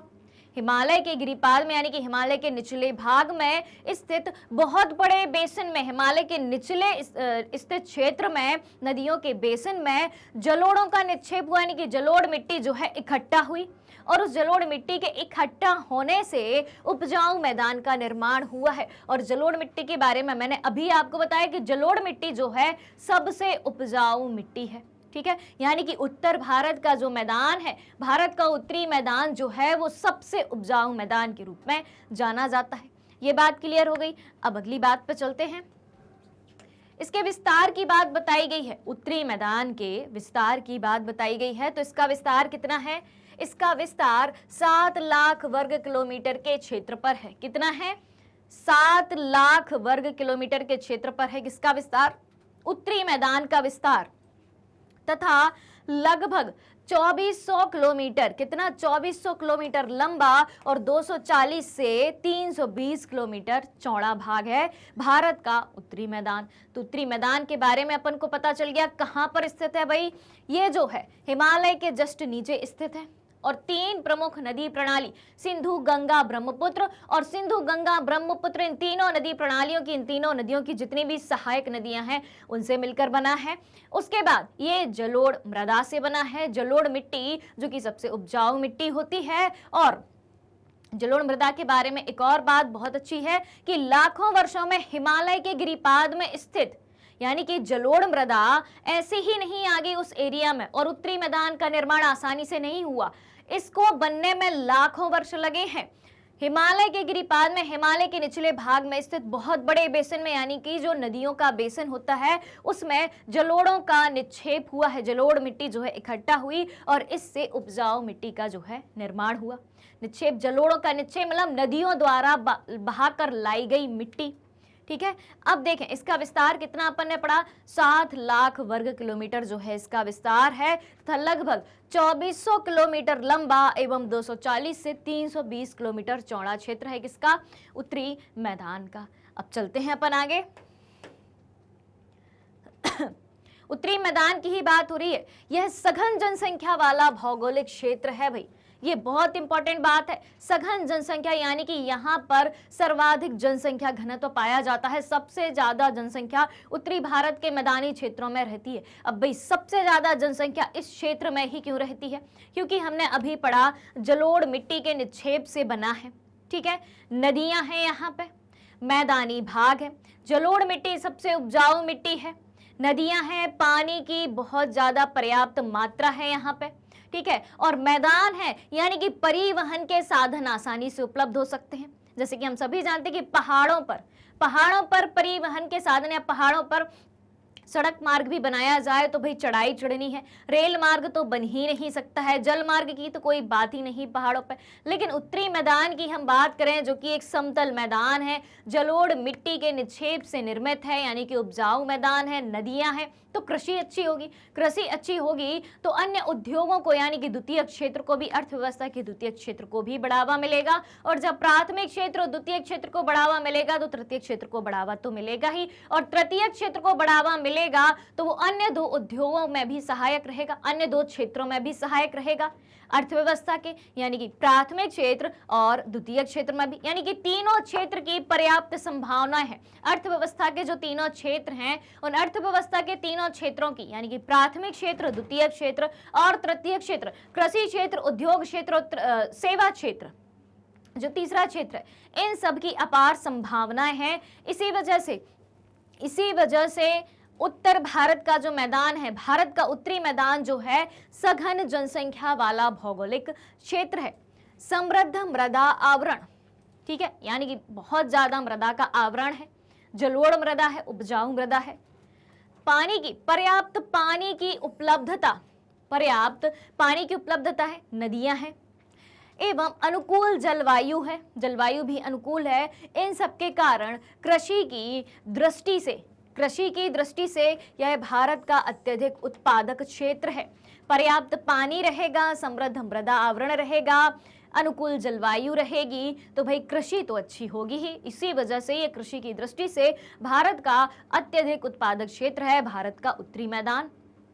अब देखें, उत्तरी पर्वतों से आने वाली नदियां, उत्तरी पर्वतों से जो नदियां आती हैं निक्षेपण कार्य में मदद करती हैं, यानी कि मृदा को इकट्ठा करने में मदद करती हैं। और नदी के निचले भागों में ढाल कम होने के कारण नदी की गति कम हो जाती है। नदी का जो निचला भाग है उसमें अगर ढाल कम होगा, ठीक है, तो क्या होगा, नदी के पानी का जो बहाव होगा उसकी गति उतनी तेज नहीं रहेगी क्योंकि ढाल उतनी तीव्र नहीं है। तो नदी के निचले भागों में ढाल कम होने के कारण नदी की गति कम हो जाती है, जिसके परिणाम स्वरूप जो है किसका निर्माण होता है, जिसके परिणाम स्वरूप नदीय द्वीपों का निर्माण होता है। उसके बाद देखें, ये नदियां अपने निचले भाग में, कौन सी नदियां, उत्तरी भारत के मैदान से आने वाली नदियां, ठीक है, तो उत्तरी पर्वतों से आने वाली नदियां अपने निचले भाग में गाद एकत्र हो जाने के कारण बहुत सी धाराओं में बट जाती हैं, जिन्हें वितरिकाएं कहा जाता है, यानी कि एक धारा में नहीं बटती। अब वहां गाद इकट्ठी हो जाती है, गाद का जमाव हो जाता है, जिस वजह से ये अलग अलग धाराओं में बट जाती हैं, जिसे क्या कहा गया है, जिन्हें वितरिका कहा गया है। क्लियर हो गई इतनी बात? ये सारी बातें हैं अपने उत्तरी भारत के मैदान के बारे में। तो उत्तरी भारत के मैदान के बारे में अभी तक हमें कितनी जानकारी मिली? सबसे बड़ी जानकारी ये है कि हर चीज की उपलब्धता है, सुलभता है, इसलिए उत्तर भारत का मैदान बहुत ही समृद्ध भूभाग है भारत का। क्लियर? अब देखें आगे। उत्तरी भारत के मैदान को 3 उपवर्गों में बांटा गया है। उत्तरी मैदान के भाग की बात कर रहे हैं अपन, तो उत्तरी मैदान जो है उसको तीन उपवर्गों में बांटा जाता है। पहला भाग कौन सा है अपना? पंजाब का मैदान। पहला भाग है पंजाब का मैदान। तो उत्तरी मैदान के पश्चिम भाग को, उत्तरी मैदान का जो पश्चिमी भाग है इस तरफ का, ये देखें आप, ये है अपना उत्तरी मैदान। यहां से देखें, ये है अपना मैदानी क्षेत्र, ठीक है, जहां पे आपको रेखाएं दिख रही हैं जिस भाग में, यहां से देखें इस तरीके से, ये जितना भी रेखांकित भाग है, जहां पे आपको काले रंग की रेखाएं दिख रही हैं जितने भाग में, ये अपना कौन सा भाग है? उत्तरी मैदान का भाग है। अब इस उत्तरी मैदान को मोटे तौर पर 3 भागों में बांटा गया है। एक देखें भाई, पंजाब हरियाणा का मैदान, ठीक है, ये हो गया अपना पंजाब हरियाणा का मैदान। दूसरा कौन सा है? गंगा का मैदान, तो देखें गंगा का मैदान, ये अपना पूरा गंगा का मैदान हो गया। और तीसरा अपना है ब्रह्मपुत्र का मैदान, ये आ गया अपना ब्रह्मपुत्र का मैदान। क्लियर हुई बात? 3 भाग कौन कौन से हो गए? पंजाब का मैदान, गंगा का मैदान, ब्रह्मपुत्र का मैदान। और गंगा के मैदान को भी देखें, ये ऊपरी गंगा का मैदान है, ये है मध्य गंगा का मैदान, ठीक है, ये है ऊपरी गंगा का मैदान, ये है मध्य गंगा का मैदान और गंगा का निम्न मैदान। तो गंगा के मैदान को भी 3 भागों में बांटा है, ठीक है। तो पंजाब के मैदान की चर्चा करें सबसे पहले। उत्तरी मैदान के पश्चिमी भाग को पंजाब का मैदान कहा जाता है। उत्तरी मैदान का सबसे पश्चिमी भाग आपको कौन सा नजर आता है? ये वाला, पंजाब का मैदान। तो उत्तरी मैदान के पश्चिमी भाग को जो है पंजाब का मैदान कहा जाता है। सिंधु तथा इसकी सहायक नदियां, सिंधु तथा इसकी सहायक नदियों द्वारा बनाए गए इस मैदान का बहुत बड़ा भाग पाकिस्तान में भी स्थित है। पंजाब का मैदान किससे बनाया गया है? सिंधु और उसकी सहायक नदियों के द्वारा बनाया गया। अब सिंधु नदी जो है पाकिस्तान में भी बहती है, सभी को पता है। तो सिंधु तथा इसकी सहायक नदियों के द्वारा बनाए गए इस मैदान का बहुत बड़ा भाग पाकिस्तान में भी स्थित है। सिंधु नदी आप देखें यहाँ पे, तो इसका जो भाग है, बहुत बड़ा भाग पाकिस्तान में भी स्थित है, पंजाब के मैदान का। एक बात क्लियर हो गई। अब चलते हैं गंगा के मैदान की तरफ। गंगा का मैदान कहाँ है भाई? गंगा का मैदान ये देखें, यहां से लेके पंजाब हरियाणा के मैदान से यहां से लगा हुआ क्षेत्र यहां तक का जो है संपूर्ण गंगा के निम्न मैदान के नाम से जाना जाता है। इसको भी 3 भाग में बांटा है, ऊपरी गंगा, मध्य गंगा, निम्न गंगा का मैदान। अब देखें, इस मैदान का विस्तार, गंगा के मैदान का विस्तार जो है घग्गर तथा तिस्ता नदियों के बीच है। किन नदियों के बीच है? घग्गर नदी और तिस्ता नदी के बीच में स्थित है, ठीक है। यह उत्तरी भारत के राज्यों, हरियाणा, उत्तरी भारत के राज्य कौन कौन से हैं, यानी कि गंगा का मैदान अब भारत के किन किन राज्यों में है, ये जानकारी अब हमें मिलेगी। तो ये मैदान जो है उत्तरी भारत के राज्यों हरियाणा, दिल्ली, उत्तर प्रदेश, झारखंड के कुछ भाग तथा पश्चिमी बंगाल में फैला है। कहाँ कहाँ भाई? यहाँ देखें, यहाँ पंजाब हरियाणा के मैदान से ही ये लगा हुआ है, तो हरियाणा, उत्तर प्रदेश, झारखंड तथा पश्चिम बंगाल में फैला हुआ है। ये बात हो गई अपने गंगा के मैदान की। अब हम बात करेंगे ब्रह्मपुत्र के मैदान की। ब्रह्मपुत्र का मैदान गंगा के मैदान के पश्चिम में, गंगा के मैदान की, ये जो गंगा का मैदान है उसके पश्चिमी भाग में, गंगा का मैदान के पश्चिमी भाग में विशेषकर असम में स्थित है। कौन सा? ब्रह्मपुत्र का मैदान। तो इस तरीके से उत्तरी मैदान को 3 उपवर्गों में भी हमने बांट दिया। पहला हो गया पंजाब का मैदान, दूसरा हो गया गंगा का मैदान और तीसरा हो गया अपना ब्रह्मपुत्र का मैदान, जिसमें पंजाब का मैदान उत्तरी मैदान के पश्चिम भाग में है। सिंधु और उसकी सहायक नदियों द्वारा बनाया गया ये मैदान का कुछ भाग जो है पाकिस्तान में भी स्थित है। गंगा का मैदान, इसका विस्तार घग्गर और तिस्ता नदियों के बीच में है और उत्तरी भारत के राज्य जैसे दिल्ली, हरियाणा, उत्तर प्रदेश, झारखंड और पश्चिम बंगाल में भी है। और उसके बाद ब्रह्मपुत्र के मैदान की बात करें तो यह मैदान गंगा के मैदान के पश्चिम में विशेषकर असम में फैला हुआ है। ये बात हो गई अपनी। अब देखें, उत्तरी मैदान की जो भूमि है, उत्तरी मैदान की ही बात हो रही है अभी, तो उत्तरी मैदान की भूमि जो है समतल नहीं है, ठीक है, एक सी सपाट भूमि नहीं है, एकदम समतल नहीं है। इन विस्तृत मैदानों की भौगोलिक आकृतियों में भी विभिन्नता है। उत्तरी मैदान की भौगोलिक आकृति जो है, भौगोलिक संरचना जो है वो एकदम समतल नहीं है, उसमें भी विविधता है, डाइवर्सिटी है, भिन्न भिन्न तरीके की संरचना है उत्तरी मैदान में भी। किस तरीके से? और आकृति और भिन्नता के आधार पर, ये जो आकृति है उत्तर भारत के मैदान की समतल नहीं है, अलग अलग है, आकृति में विविधता है। तो आकृति में भिन्नता के आधार पर उत्तरी मैदान को अब 4 भागों में विभाजित किया गया है, ठीक है। अभी उत्तरी मैदान को क्षेत्र के आधार पर विभाजित किया था, जैसे कि पंजाब का मैदान, गंगा का मैदान, ब्रह्मपुत्र का मैदान। अब आकृति के आधार पर विभाजन सीखेंगे, किसका? भारत के उत्तरी मैदान का। तो आकृतिक भिन्नता के आधार पर उत्तरी मैदान को जो है 4 भागों में विभाजित किया गया है। कौन कौन से हैं वो 4 भाग? जैसे कि पहला भाग है भाबर। कौन सा है भाग? पहला भाग है भाबर। तो नदियां पर्वतों से नीचे उतरते समय, भाबर की बात हो रही है, नदियां पर्वतों से नीचे उतरते समय शिवालिक की ढाल पर 8 से 16 किलोमीटर की चौड़ी पट्टी में गुटिका का निक्षेपण करती हैं, जिसे भाबर के नाम से जाना जाता है। जब नदियां पर्वतों से उतरती हैं, हिमालय के पर्वत श्रृंखलाओं से उतरती हैं, तो उतरते समय शिवालिक की ढाल, शिवालिक ये है और भाई उसके जस्ट नीचे उत्तरी भारत का मैदान लग जाता है। ठीक है, तो नदियां पर्वतों से नीचे उतरते समय शिवालिक की ढाल, ये देखें, ये उतर रही हैं नदियां उतरती हुई नजर आ रही हैं आपको। ठीक है, तो शिवालिक की ढाल पर 8 से 16 किलोमीटर चौड़ी पट्टी में गुटिका का निक्षेपण करती हैं, जिसे भाबर का क्षेत्र कहा जाता है। ठीक है, तो ये एक हो गया अपना स्थलाकृति के आधार पर या भिन्नता के आधार पर, आकृतिक भिन्नता के आधार पर उत्तरी मैदान का पहला भाग कौन सा हो गया? अपना भाबर क्षेत्र। ये जो नदियां यहां से बहते हुए आ रही हैं, ये हो गया अपना भाबर क्षेत्र हो गया।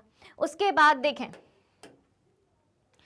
बाद देखें तराई क्षेत्र, भाबर के बाद तराई क्षेत्र, आकृतिक भिन्नता के आधार पर भाबर के दक्षिण में नदियां, अब भाबर के दक्षिण में नदियां नम एवं दलदली क्षेत्र का निर्माण करती हैं, जिसे तराई क्षेत्र कहा जाता है। तराई क्षेत्र शब्द से ही अपन को स्पष्ट समझ में आ रहा है, नम है क्षेत्र, नम है, और दलदली क्षेत्र तराई क्षेत्र नाम है उसका। तो भाबर के दक्षिण में नदियां नम एवं दलदली क्षेत्र का निर्माण करती हैं, नम और दलदली क्षेत्र का निर्माण करती हैं, जिसे कौन सा क्षेत्र कहा जाता है? जिसे तराई क्षेत्र कहा जाता है। उसके बाद देखें भांगर, वो था भाबर, ये है तराई, अब है भांगर। भांगर क्या है?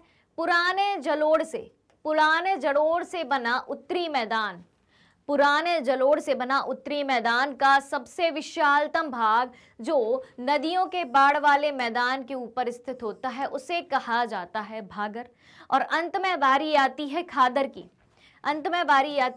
की, तो खादर किसे कहते हैं? बाढ़ वाले मैदानों को, नए तथा युवा निक्षेपों को खादर कहा जाता है। यानी कि पुरानी जलोढ़ मिट्टी वाला जो क्षेत्र होगा उसको भांगर कहा जाएगा, और नई जलोढ़ वाली मिट्टी का जो क्षेत्र होगा उसको खादर कहा जाएगा। इसको अपन भांगर की जगह अपन इसको बांगर भी कह सकते हैं। क्या कह सकते हैं? इसको बांगर भी कह सकते हैं। ठीक है, तो क्या बात कही गई है कि पुराने जलोढ़ से बना, तो पुराने जलोढ़ से बना क्षेत्रों का, पुरानी जलोढ़ मिट्टी का बना क्षेत्र क्या कहलाएगा?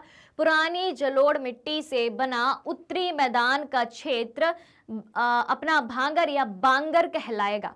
और खादर किसे कहेंगे? बाढ़ वाले मैदानों के नए तथा युवा निक्षेपों को खादर कहा जाता है। तो खादर किससे बनता है? नई जलोढ़ मृदा के निक्षेपों से। और बांगर या भांगर किससे बनता है? पुरानी जलोढ़ मृदा के निक्षेप से। ठीक है, तो आपसे पूछा जाए कि बांगर का मैदान किसे कहा जाता है या भांगर का मैदान किसे कहा जाता है, तो आप लिख देंगे पुरानी जलोढ़ मिट्टी से बना उत्तरी मैदान का सबसे विशालतम भाग भांगर या बांगर के नाम से जाना जाता है। और जब खादर पूछा जाए तो बाढ़ वाले मैदानों के नए तथा युवा निक्षेपों को क्या कहा जाता है? यानी कि नई जलोढ़ मृदा के निक्षेपों से बना मैदान खादर मैदान कहा जाता है, उत्तरी भारत के मैदान का। क्लियर हो गई भाग? अब विभिन्न स्थलाकृतियों के आधार पर उत्तरी मैदान के भाग को कितने भाग में बांटा? 4 भागों में बांटा अपन ने। ठीक है, भाबर प्रदेश, तराई प्रदेश, भांगर या बांगर प्रदेश और अपना खादर प्रदेश। 4 प्रकार के ये हो गए अपने। अब देखें प्रायोदीपीय पठार की अब हम बात करें। प्रायोदीपीय पठार क्या है? प्रायोदीपीय पठार एक मेज की आकृति वाला स्थल है जो पुराने क्रिस्टलीय, आग्नेय तथा रूपांतरित शैलों से बना है। प्रायोदीपी किसे कहा जाता है? प्रायद्वीपी उस भाग को कहा जाता है कि जो भाग एक ओर से स्थल से घिरा हो और 3 ओर से समुद्र से घिरा हो। प्रायद्वीपी किसे कहा जाता है? यहां पे अपन प्रायद्वीप को भी समझ लेते हैं। प्रायद्वीप किसे कहा जाता है? एक और स्थल से वह भाग जो एक और स्थल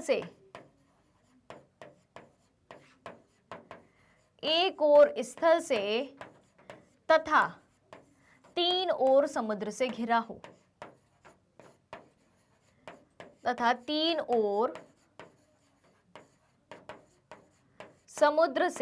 हो, उसे कहा जाता है प्रायद्वीपीय भाग। तो प्रायद्वीपीय पठार की अब अपन बात करें तो प्रायद्वीपीय पठार जो है एक मेज की आकृति वाला स्थल है जो पुराने क्रिस्टलीय, आग्नेय तथा रूपांतरित शैलों से बना है। किससे बना है? पुराने क्रिस्टलीय, आग्नेय तथा रूपांतरित शैलों से बना है और यह गोंडवाना भूमि के टूटने और अपवाह के कारण बना था। किसके कारण बना था? गोंडवाना भूमि के टूटने और अपवाह के कारण बना था। और इसके भी दो भाग हैं, इस पठार के भी दो भाग हैं, एक है मध्य उच्च भूमि और एक है दक्कन का पठार। ये हो गया अपना दक्कन का पठार और ये हो गई अपनी मध्य उच्च भूमि। यहां से जो अपन क्षेत्र लेंगे ये हो गई अपनी मध्य उच्च भूमि। ठीक है, बात समझ में आ रही है? ये देखें भाई, मेज की आकृति किस तरीके से यहाँ पर बनती हुई नजर आ रही है। ये देखें आप, मेज की आकृति कुछ इस तरीके से अपन को बनती हुई नजर आ रही है। प्रायद्वीपी है, मैंने बताया था किसे कहा जाता है कि एक और स्थल भाग से और तीन और समुद्र भाग से घिरा होता है। एक और ये स्थल भाग से घिरा हुआ है, पूरा का पूरा स्थल भाग है, और तीन और समुद्री भाग कौन सा? ये पूरा। यहाँ देखें आप, ये अरब सागर है, यहाँ से हिंद महासागर जुड़ जाता है और यहाँ आप देखें ये बंगाल की खाड़ी मिल जाती है। ठीक है, तो एक और स्थल से है और तीन और समुद्री भाग से घिरा है, यानी कि इसे प्रायद्वीपीय पठार कहा जाता है। क्लियर? तो इसके दो भाग कौन कौन से हो गए? इस पठार के दो मुख्य भाग कौन कौन से हो गए? एक हो गया मध्य उच्च भूमि और एक हो गया दक्कन का पठार। ये अपनी पूरी की पूरी ये मध्य उच्च भूमि है। ठीक है, यहां तक तो अपना उत्तरी मैदान ही चल रहा था। ये हो गई अपनी पूरी की पूरी मध्य उच्च भूमि और ये अपना इधर से ये पूरा हो गया अपना दक्कन का पठार। तो इसके दो भाग हो गए। किसके? प्रायद्वीपीय पठार के। एक बार फिर से समझ लेते हैं। तो प्रायद्वीपीय पठार जो है एक मेज की आकृति वाला स्थल है जो पुराने क्रिस्टलीय, आग्नेय तथा रूपांतरित शैलों से बना है और यह गोंडवाना भूमि के टूटने एवं अपवाह के कारण बना था। इस पठार के भी दो मुख्य भाग हैं। कौन कौन से? मध्य उच्च भूमि है और दक्कन का पठार है। कौन कौन से हैं? मध्य उच्च भूमि और दक्कन का पठार। क्लियर? इतनी बात क्लियर? ये हो गई अपनी मध्य उच्च भूमि और ये हो गया अपना दक्कन का पठार। ये हो गया अपना एक तरफ स्थल भाग और ये इस तरफ तीनों तरफ से जो समुद्री भाग है, तो इसे प्रायद्वीपीय पठार के नाम से जाना जाता है। प्रायद्वीपीय पठार की बातें भी क्लियर हो गई। अब चलते हैं अपन आगे। अब देखें मध्य उच्च भूमि के बारे में अपन बात करें। मध्य उच्च भूमि, क्योंकि प्रायद्वीपीय पठार को दो भागों में बांटा गया है, मध्य उच्च भूमि और दक्कन का पठार। तो मध्य उच्च भूमि क्या है इसके बारे में जान लेते हैं। मध्य उच्च भूमि नर्मदा नदी के उत्तर में प्रायद्वीपीय पठार का वह भाग। नर्मदा नदी के उत्तर में, भाई खोजो मैप में, कहाँ है नर्मदा नदी? नर्मदा नदी ये रही अपनी नर्मदा नदी। ठीक है, नर्मदा नदी इसके उत्तर में, नर्मदा नदी के उत्तर में यानी कि ऊपर की तरफ प्रायद्वीपीय पठार का वह भाग। कौन सा भाग? जो कि मालवा के पठार के अधिकतर भागों पर फैला है। मालवा के पठार, ये है अपना मालवा का पठार। तो मालवा के पठार के अधिकतर भागों पर फैला है, जिसे क्या कहा जाता है? जिसे मध्य उच्च भूमि के नाम से जाना जाता है। विंध्य श्रृंखला दक्षिण में, विंध्य श्रृंखला दक्षिण में मध्य उच्च भूमि तथा उत्तर पश्चिम में अरावली से घिरी है। विंध्य श्रृंखला, विंध्य श्रृंखला क्या कहाँ है? ये है अपनी विंध्य श्रेणी। ठीक है, विंध्य श्रेणी, विंध्य श्रृंखला दक्षिण में मध्य उच्च भूमि, दक्षिण में मध्य उच्च भूमि, ये है अपनी मध्य उच्च भूमि। ठीक है, तो मध्य उच्च भूमि के दक्षिण में क्या है? विंध्य श्रृंखला और उत्तर पश्चिम में अरावली। ये देखें भाई, उत्तर पश्चिम में अरावली। तो विंध्य पर्वत श्रृंखला किससे घिरी हुई है? दक्षिण में मध्य उच्च भूमि से घिरी हुई है और दक्षिण में मध्य उच्च भूमि से घिरे होने के बाद उत्तर पश्चिम में ये उत्तर रहा, ये पश्चिम रहा और उत्तर पश्चिम में ये रही अपनी अरावली श्रेणी। तो विंध्य श्रृंखला दक्षिण में मध्य उच्च भूमि और उत्तर पश्चिम में अरावली श्रेणी से घिरी हुई है। कौन सी श्रृंखला? विंध्य श्रृंखला दक्षिण में किससे? मध्य उच्च भूमि से और उत्तर पश्चिम में अरावली से घिरी हुई है। पश्चिम में यह धीरे धीरे राजस्थान के बलुई तथा पथरीले मरुस्थल से मिल जाता है। ठीक है, पश्चिम में जो मध्य उच्च भूमि है, पश्चिम में मध्य उच्च भूमि राजस्थान के बलुई पथरीले मरुस्थल से जो है मिल जाता है। ये देखें आप, भारतीय मरुस्थल की बात हो रही है, ये है भारतीय मरुस्थल राजस्थान के साइड में, राजस्थान में। तो पश्चिम में यह धीरे धीरे राजस्थान के बलुई पथरीले मरुस्थल से जो है जाके मिल जाता है। ये बात हो गई अपनी मध्य उच्च भूमि की। तो मध्य उच्च भूमि कहाँ है? नर्मदा नदी के उत्तर में प्रायद्वीपीय पठार का वह भाग जो मालवा के पठार के अधिकतर भागों पर फैला है, मध्य उच्च भूमि के नाम से जाना जाता है। विंध्य श्रृंखला दक्षिण में मध्य उच्च भूमि और उत्तर पश्चिम में किससे? अरावली श्रेणी से घिरी हुई है। और पश्चिम में यह धीरे धीरे राजस्थान के बलुई तथा पथरीले मरुस्थल से मिल जाती है। ये बात हो गई अपनी मध्य उच्च भूमि की। अब देखें, मध्य उच्च भूमि के क्षेत्र में बहने वाली नदियां, ठीक है, कौन कौन सी हैं? किस क्षेत्र में? मध्य उच्च भूमि के क्षेत्र में बहने वाली नदियां चंबल, सिंध, बेतवा और केन है। मध्य उच्च भूमि में देखें मैप में, चंबल, सिंध, बेतवा, केन कहाँ है भाई? अपनी चंबल नदी,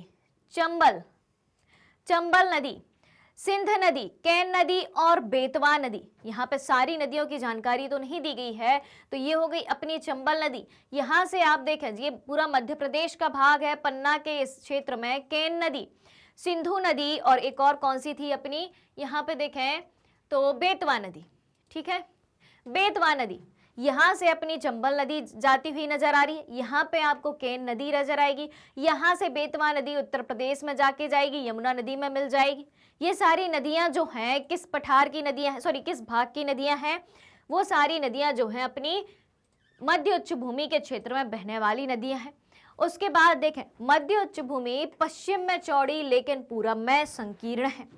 मध्य उच्च भूमि पश्चिम में चौड़ी है, मध्य उच्च भूमि देखें पश्चिम में चौड़ी है लेकिन पूरब की तरफ सक्रिय नजर आ रही है। ये जो भाग है यहाँ से यहाँ तक का मध्य उच्च भूमि जो है, मध्य उच्च भूमि पश्चिम में तो अपन को चौड़ी नजर आ रही है, लेकिन अपन पूरब की बात करें तो यह हमें सक्रिय नजर आती है। उसके बाद देखें, इस पठार के पूर्वी विस्तार को, किसको? इस पठार के पूर्वी विस्तार को स्थानीय रूप से बुंदेलखंड तथा बघेलखंड के नाम से जाना जाता है। बुंदेलखंड तथा बघेलखंड के नाम से जाना जाता है। यहाँ जब मध्य उच्च भूमि का जो पूर्वी भाग है तो बुंदेलखंड यहाँ पे आ जाएगा अपना, और उसी के साइड में यहाँ से इस तरीके से आपका बघेलखंड आ जाएगा। उसके बाद देखें, बघेलखंड की बात हो गई और बुंदेलखंड की बात हो गई, और इसके पूरब के विस्तार को दामोदर नदी द्वारा अपवाहित छोटा पठार दर्शाता है, छोटा नागपुर का पठार दर्शाता है। ये देखें, दामोदर नदी द्वारा अपवाहित क्षेत्र है छोटा नागपुर का पठार, जो इसके पूर्वी भाग को दर्शा रहा है। ठीक है, इसके पूरब के विस्तार को दामोदर नदी द्वारा अपवाहित छोटा नागपुर का पठार जो है दर्शाता है। तो इस तरीके से पूरी की पूरी बात हो गई अपनी मध्य उच्च भूमि की, जो कि प्रायद्वीपीय पठार का एक पहला भाग है। उसके बाद देखें, दक्षिण के पठार की अब हम बात करें। दक्षिण का पठार यानी कि दक्कन का पठार, दक्षिण का पठार, दक्कन के पठार की अब हम बात करें तो ये एक त्रिभुजाकार भूभाग है। ये देखें, दक्कन का पठार एक आपको त्रिभुजाकार भूभाग के रूप में आपको नजर आ रहा है, जो नर्मदा के दक्षिण में स्थित है। यहां से नर्मदा नदी बहती है भाई। ठीक है, ये अपनी नर्मदा नदी बहती हुई नजर आ रही है। तो त्रिभुजाकार भूभाग है जो कि नर्मदा के दक्षिण में स्थित है। उत्तर में इसके चौड़े आधार पर सतपुड़ा पर्वत श्रृंखला है। उत्तर में हम देखें इसके जस्ट ऊपर देखें तो यहाँ पर आपको जो है सतपुड़ा पर्वत श्रृंखला नजर आती है। इसके नीचे ही अपन सभी को पता है सतपुड़ा पर्वत श्रृंखला है। और जबकि महादेव, कैमूर तथा मैकाल इसके पूर्वी विस्तार हैं दक्कन के पठार में। यहाँ की बात करें तो यहाँ पे जो है, यहाँ पे आपको महादेव नजर आ जाएंगी, यहाँ पे कैमूर नजर आ जाएंगी, और यहाँ पे अपना कौन सा बचता है, एक और मैकाल श्रृंखला यहाँ पे नजर आ जाएगी। ठीक है। तो उत्तर में चौड़े आधार पर सतपुड़ा पर्वत श्रृंखला है और महादेव कैमूर की पहाड़ी और मैकाल श्रृंखला जो है दक्कन के पठार के पूर्वी भाग के रूप में नजर आएंगे। और दक्षिण का पठार पश्चिम में ऊंचा है, दक्षिण का पठार जो है पश्चिम में ऊंचा है, पूरब की ओर कम ढाल का है। यहाँ पे देखें, पश्चिम की ओर जो है ऊंचा है और पूरब की ओर देखें, पूरब की ओर अपन इसमें देखें, पूरब की ओर देखें तो इसका ढाल जो है हमें कम दिखाई देता है। ये बात हो गई अपने दक्षिण के यानी कि दक्कन के पठार की। इस पठार का, दक्कन के पठार का एक भाग उत्तर पूरब में भी देखा जाता है, जिसे स्थानीय रूप से मेघालय तथा कार्बी एंगलोंग पठार के नाम से जाना जाता है। उत्तर पूरब में हम देखें, इसके उत्तर पूरब में हम देखें, इस तरफ की ओर बढ़े, ठीक है। तो दक्कन के पठार का एक भाग उत्तर पूरब में भी देखा जाता है, जिसे स्थानीय रूप से मेघालय तथा कार्बी एंगलोंग पठार के नाम से भी जाना जाता है। तो मेघालय या कार्बी एंगलोंग का पठार किसका ही भाग है? दक्कन के पठार का ही भाग है। उसके बाद देखें, यह एक भ्रंश के द्वारा छोटा नागपुर पठार से अलग हो गया है। यहाँ पे देखें, एक भ्रंश के द्वारा जो है छोटा नागपुर के पठार से ये भाग अलग हो गया है। और पश्चिम से पूर्व की ओर तीन महत्वपूर्ण श्रृंखलाएं, पश्चिम से पूरब की ओर तीन महत्वपूर्ण श्रृंखलाएं गारो, खासी और जयंतियां हैं। कौन कौन सी? गारो, खासी और जयंतियां, क्योंकि भाई मेघालय क्षेत्र में भी आता है और गारो, खासी, जयंतियां किस क्षेत्र की हैं, किस क्षेत्र की पहाड़ियां हैं? ये अपने मेघालय क्षेत्र की पहाड़ियां हैं। तो ये सारी बातें हो गई अपनी दक्कन के पठार के बारे में। यानी कि प्रायद्वीपीय पठार के जो दो भाग पढ़े थे अपन ने, मध्य उच्च प्रदेश और एक पढ़ा था अपन ने दक्कन का पठार यानी कि दक्षिण का पठार, दोनों बातें सीख ली। अब देखें प्रायद्वीपीय पठार की एक विशेषता यहाँ पाई जाने वाली काली मृदा है। क्या है इसकी विशेषता? प्रायद्वीपीय पठार की एक सबसे बड़ी विशेषता है कि इस क्षेत्र में पाई जाने वाली काली मिट्टी, जिसे दक्कन ट्रैप के नाम से भी जाना जाता है। क्या बात कही गई है? प्रायद्वीपीय पठार की एक विशेषता है काली मृदा, जिसे दक्कन ट्रैप के नाम से भी जाना जाता है। और पश्चिमी घाट और पूर्वी घाट दक्षिण पठार के पूर्वी तथा पश्चिमी सिरे पर स्थित हैं। पश्चिमी घाट तथा पूर्वी घाट, ये है पूरा का पूरा पश्चिमी घाट और ये है पूरा का पूरा अपना पूर्वी घाट, ठीक है। तो पश्चिमी तथा पूर्वी घाट दक्षिणी पठार के पूर्वी तथा पश्चिमी भाग पर स्थित है। पश्चिमी घाट और पूर्वी घाट के बारे में भी अपन अब जान लेते हैं। पश्चिमी घाट दक्षिण पठार के पश्चिमी सिरे पर स्थित है, ठीक है। ये हो गया अपना पश्चिम का सिरा, ये हो गया अपना पूरब का सिरा। या फिर अपन इसको इस तरीके से भी देख लेते हैं, इस तरीके से बना के अपन देख लेते हैं इसको इस तरीके से। तो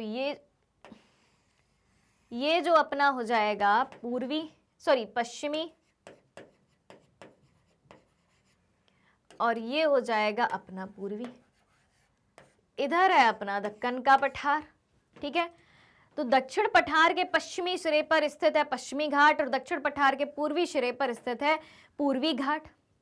वे सतत हैं तथा उन्हें केवल दर्रों के द्वारा ही पार किया जा सकता है। पश्चिमी घाट में जितनी भी चीजें हैं, जितने भी घाट अपन को मिलते हैं, वो सब लगातार हैं और उन्हें केवल दर्रों के द्वारा ही पार किया जा सकता है। और पूर्वी घाट जो है अनियमित है, पूर्वी घाट अनियमित है एवं बंगाल की खाड़ी में गिरने वाली नदियों ने इनको काट दिया है। क्या बात कही गई है कि पूर्वी घाट अनियमित है और यहाँ पे बंगाल की खाड़ी स्थित है, अपन सभी जानते हैं बंगाल की खाड़ी वाला एरिया है ये। तो ये अनियमित है पूर्वी घाट और बंगाल की खाड़ी में गिरने वाली नदियों ने इस घाट को जो है काट दिया है। उसके बाद देखें पश्चिमी घाट की ऊंचाई कितनी है? 900 से 1600 मीटर है। पश्चिमी घाट की ऊंचाई कितनी है? 900 से 1600 मीटर है और इसकी औसत ऊंचाई पश्चिमी घाट से कम है यानी कि 600 मीटर है। यानी कि पूर्वी घाट की अपेक्षा पश्चिमी घाट अधिक ऊंचा है क्योंकि उसकी ऊंचाई 900 से 1600 मीटर है और पूर्वी घाट की ऊंचाई कितनी है? 600 मीटर है। पश्चिमी घाट में पश्चिमी घाट में गर्मियों में पर्वतीय वर्षा होती है। पश्चिमी घाट में गर्मियों में पर्वतीय वर्षा होती है और पूर्वी घाट में ज्यादातर शीत ऋतु में वर्षा होती है। पश्चिमी घाट में कब वर्षा होती है? गर्मियों में पर्वतीय वर्षा होती है और पूर्वी घाट में शीत ऋतु में वर्षा होती है। पश्चिमी घाट में गर्मी में वर्षा होती है, पर्वतीय वर्षा होती है और पूर्वी घाट में ज्यादातर जो है शीत ऋतु में ही वर्षा होती है। पश्चिमी घाट की ऊंचाई उत्तर से दक्षिण की ओर बढ़ती जा रही है। पश्चिमी घाट की ऊंचाई जो है उत्तर से दक्षिण की ओर बढ़ती जा रही है और इस भाग के सबसे ऊंचे शिखर, सबसे इंपॉर्टेंट बात अब यहाँ पे आती है, ये वाला जो पॉइंट है, तो इस भाग के शिखर सबसे ऊंचे हैं, जैसे कि अनाईमुदी 2695 मीटर और डोडा बेट्टा 2633 मीटर। तो पश्चिमी घाट का सबसे ऊंचा पर्वत शिखर आपसे पूछा जाए तो आप क्या बताएंगे? अनाईमुदी कितना है? 2695 मीटर और डोडा बेटा कितना है? 2633 मीटर। क्लियर? अब देखें, पूर्वी घाट का सबसे ऊंचा पर्वत आपसे पूछा जाए, पूर्वी घाट का सबसे ऊंचा पर्वत शिखर आपसे पूछा जाए तो कौन सा है? महेंद्रगिरी है। पूर्वी घाट का सबसे ऊंचा पर्वत शिखर कौन सा है? महेंद्रगिरी है। पश्चिमी घाट का कौन सा है? पश्चिमी घाट का सबसे ऊंचा है अनाईमुदी 2695 मीटर और उसके बाद है डोडा बेटा 2633 किलोमीटर। उसके बाद पूर्वी घाट का सबसे ऊंचा शिखर कौन सा है? महेंद्रगिरी है। कितना है? 1500 मीटर ऊंचा है। ठीक है, इतनी बातें क्लियर हो गई। अब देखें आगे, भारतीय मरुस्थल की बात करें मुख्य भौगोलिक वितरण में। अब भारत के मरुस्थल की बात करें, भारतीय मरुस्थल की बात करें। भारतीय मरुस्थल ये रहा अपना भारतीय मरुस्थल। ठीक है, तो अरावली पहाड़ के पश्चिमी किनारे पर थार का मरुस्थल स्थित है। यह है अपना अरावली पहाड़। अरावली पर्वत श्रेणी राजस्थान में सबसे प्राचीन पर्वत श्रृंखला के नाम से जानी जाती है। तो अरावली पहाड़ के पश्चिमी किनारे पर ये रहा अरावली पहाड़। अरावली पहाड़ का पश्चिमी किनारा ये रहा। कौन सा मरुस्थल है? भारत का थार का मरुस्थल है। ठीक है, भारतीय मरुस्थल की बात हो रही है तो अरावली पहाड़ के पश्चिमी किनारे पर थार का मरुस्थल है और यह बालू के टिब्बों से ढका एक तरंगित मैदान है। बालू यानी कि रेत, मरुस्थल में क्या होती है? रेत। और इस क्षेत्र में प्रतिवर्ष 150 मिलीमीटर से भी कम वर्षा होती है, यानी कि मरुस्थलीय भागों में कम वर्षा होती है, हम सभी जानते हैं। और प्रतिवर्ष 150 मिलीमीटर से भी कम वर्षा होती है। इस शुष्क जलवायु वाले क्षेत्र में जो है वनस्पति बहुत कम है। जलवायु शुष्क है, पानी नहीं गिरता, बारिश बहुत कम होती है तो वनस्पति भी बहुत कम होगी। रेतीला मैदान है। लूनी नदी इस क्षेत्र की सबसे बड़ी नदी है। किस क्षेत्र की? भारतीय मरुस्थल के क्षेत्र की सबसे बड़ी नदी कौन सी है? लूनी नदी है।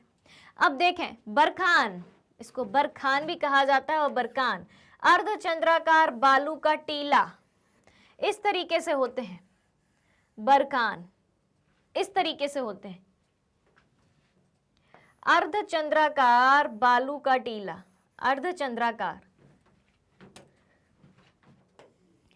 अर्धचंद्राकार बालू के टीले को क्या कहा जाता है? बरकान कहा जाता है। तो बरखान या अर्धचंद्राकार बालू का टीला का विस्तार बहुत अधिक क्षेत्रफल पर होता है, लेकिन लंबवत टीले भारत पाकिस्तान की सीमा के समीप प्रमुखता से पाए जाते हैं।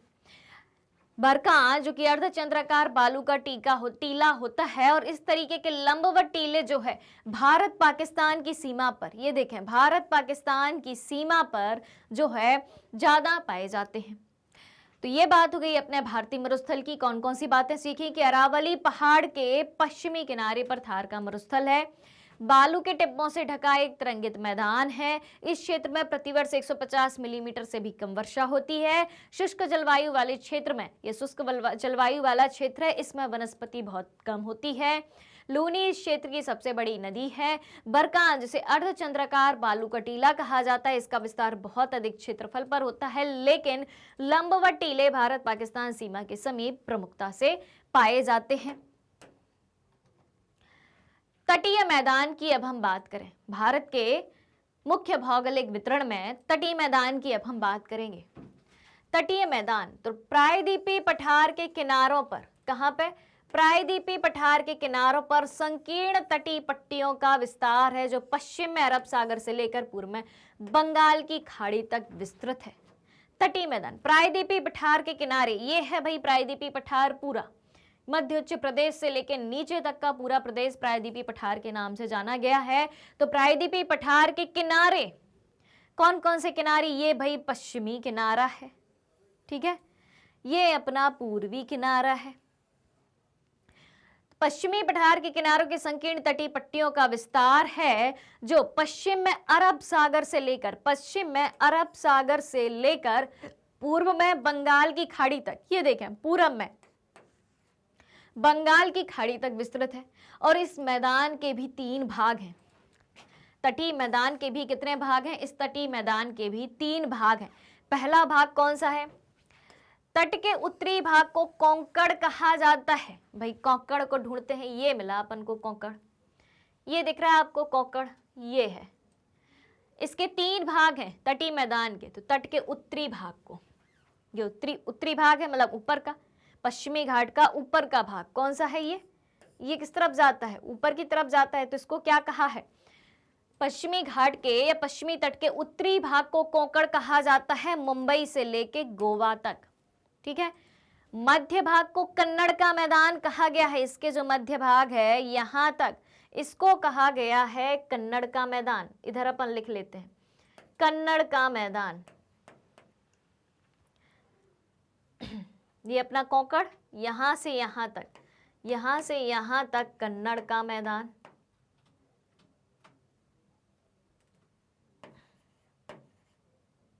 कन्नड़ का मैदान हो गया।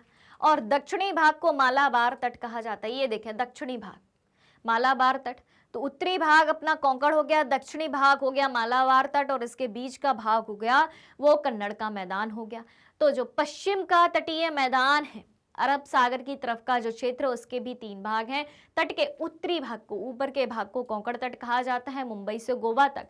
मध्य भाग को कन्नड़ का मैदान कहा जाता है, गोवा से कर्नाटक तक। और दक्षिणी भाग को मालाबार कहा जाता है, ठीक है। 3 भाग हो गए किसके? पश्चिमी तटीय मैदान के। अब देखें, बंगाल की खाड़ी के साथ विस्तृत मैदान चौड़ा एवं समतल है।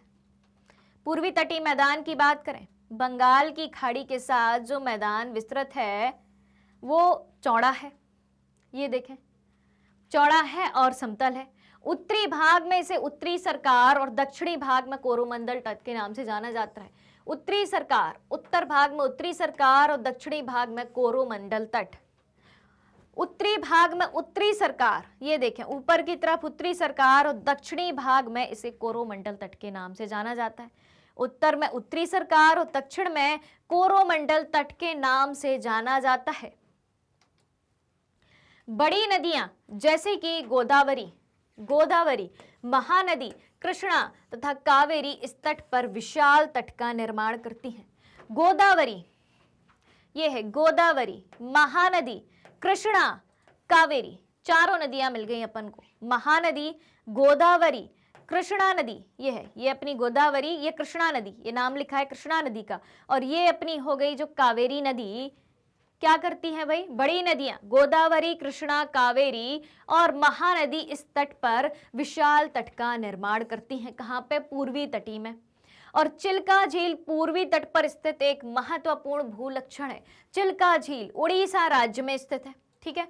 चिल्का झील जो उड़ीसा राज्य में स्थित है, इधर पर चिल्का झील जो है किसका निर्माण, चिल्का झील के बारे में क्या कहा गया है कि चिल्का झील पूर्वी तट पर स्थित एक महत्वपूर्ण भूलक्षण है जो कि उड़ीसा में स्थित है। तो क्या क्या बातें सीखी पूर्वी तट के बारे में, पूर्वी तटीय मैदान के बारे में, कि बंगाल की खाड़ी के साथ विस्तृत मैदान चौड़ा एवं समतल है जो कि पूर्वी तटीय मैदान है। उत्तरी भाग में इसे उत्तरी सरकार और दक्षिणी भाग में इसे कोरोमंडल तट के नाम से जाना जाता है। ऊपर का भाग उत्तरी सरकार तट और नीचे का भाग कोरोमंडल तट। और बड़ी नदियां जैसे कि गोदावरी, महानदी, कृष्णा और कावेरी इस तट पर विशाल तट का निर्माण करती हैं। और चिल्का झील पूर्वी तट पर स्थित एक महत्वपूर्ण भूलक्षण है। ये सारी बातें हो गई। अब देखें द्वीप समूह की, अब हम बात करें द्वीप समूह, ठीक है। केरल के मालाबार तट के पास द्वीपों का समूह लक्षद्वीप स्थित है। भाई ढूंढो कहाँ है लक्षद्वीप। केरल, केरल का मालाबार तट, ठीक है, केरल के मालाबार तट के पास, केरल के मालाबार तट के पास द्वीपों का समूह लक्षद्वीप स्थित है।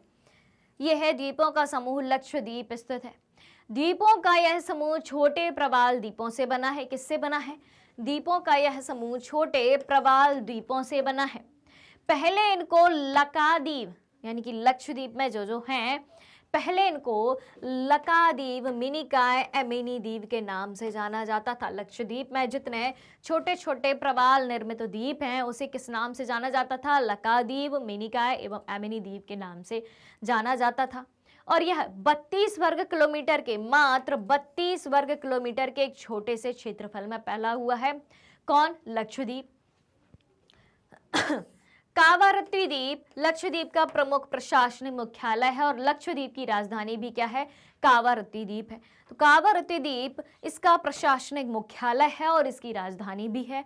और पिटली द्वीप, लक्षद्वीप की ही बात हो रही है, पूरी की पूरी लक्षद्वीप की बात हो रही है।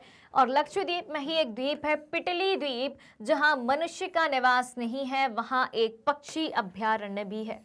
आपसे पूछा जाए कि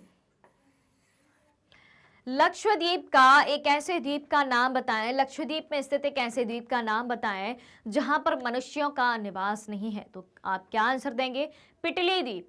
आपसे दूसरा सवाल पूछा जाए कि लक्षद्वीप में पक्षी अभयारण्य किस द्वीप में स्थित है, तो आप क्या जवाब देंगे? पिटली द्वीप। मनुष्यों का निवास नहीं है लेकिन पक्षी अभयारण्य है। कहाँ? लक्षद्वीप के एक द्वीप पिटली द्वीप में। क्लियर? इतनी बातें हो गई अपनी लक्षद्वीप के बारे में। कौन कौन सी? कि केरल के मालाबार तट के समीप द्वीपों का एक समूह है जो कि लक्षद्वीप के नाम से जाना जाता है। और छोटे द्वीपों का यह समूह, छोटे द्वीपों का यह समूह छोटे प्रवाल द्वीपों से बना है। पहले इनको लकाद्वीप, मिनिकॉय एवं एमिनी द्वीप के नाम से जाना जाता था और यह 32 वर्ग किलोमीटर के छोटे से क्षेत्रफल में फैला है। कावारत्ती द्वीप लक्षद्वीप का प्रशासनिक केंद्र है और प्रशासनिक केंद्र, प्रशासनिक मुख्यालय है और कावारत्ती द्वीप ही लक्षद्वीप की राजधानी है। और पिटली द्वीप, लक्षद्वीप में ही पिटली द्वीप स्थित है जहां पर मनुष्यों का निवास नहीं है लेकिन एक पक्षी अभयारण्य है। अब बात करेंगे हम अंडमान निकोबार द्वीप समूह की। द्वीप समूह की बात कर रहे हैं, लक्षद्वीप की बात हो चुकी। अब बात करेंगे हम अंडमान निकोबार द्वीप समूह की। तो अंडमान और निकोबार द्वीप बंगाल की खाड़ी में उत्तर से दक्षिण की तरफ द्वीपों की एक श्रृंखला है। क्या बात कही गई है? अंडमान और निकोबार द्वीप समूह, ठीक है, अंडमान और निकोबार द्वीप समूह। ये देखें, यहां से यहां तक का जो एरिया है अपना, कौन सा है? अंडमान निकोबार द्वीप समूह। अंडमान निकोबार द्वीप समूह बंगाल की खाड़ी में उत्तर से दक्षिण, ठीक है, ये बंगाल की खाड़ी और ये अपना उत्तर और ये है अपना दक्षिण। तो बंगाल की खाड़ी में उत्तर से दक्षिण तक अंडमान निकोबार द्वीप समूह जो है फैला हुआ है। यह द्वीप समूह आकार में बड़े संख्या में बहुल तथा बिखरे हुए हैं।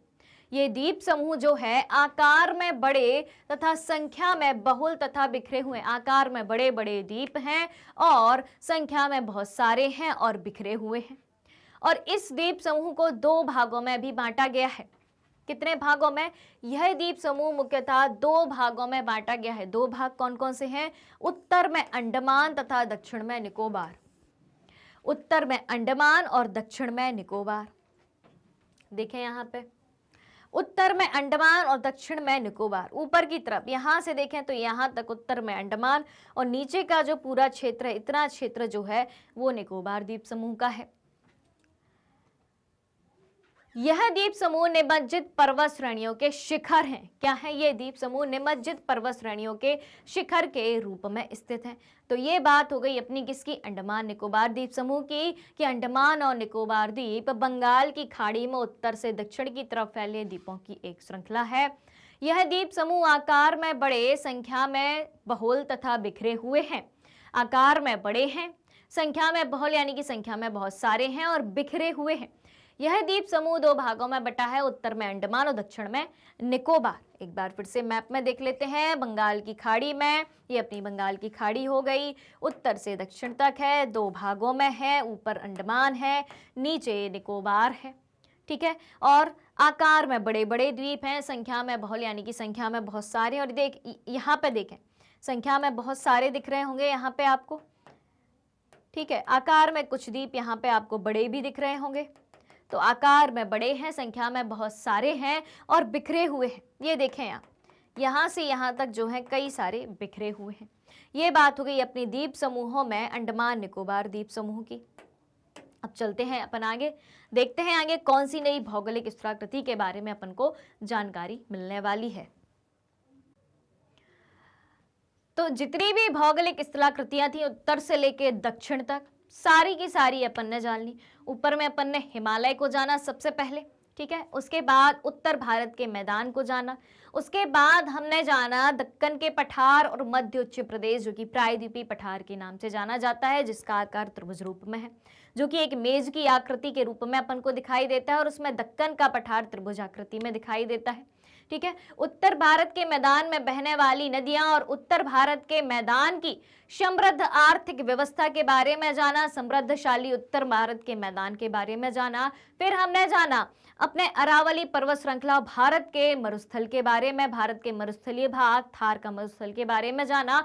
और उसके पश्चात अपन आते हैं भारत के तटीय मैदान की तरफ, पश्चिमी तटीय मैदान और पूर्वी तटीय मैदान की तरफ, और भारत के द्वीप समूह यानी कि लक्षद्वीप समूह और अपना बंगाल की खाड़ी में स्थित कौन सा, अंडमान निकोबार द्वीप समूह, जो कि उत्तर में अंडमान और दक्षिण में निकोबार द्वीप समूह के रूप में दो भागों में बटा हुआ है। अब देखें तो ओवरऑल अपन ने क्या क्या सीखा, वो सारी बातें अपन देखें तो उत्तरी पर्वत जो है जल एवं वनों के प्रमुख स्रोत हैं, ठीक है।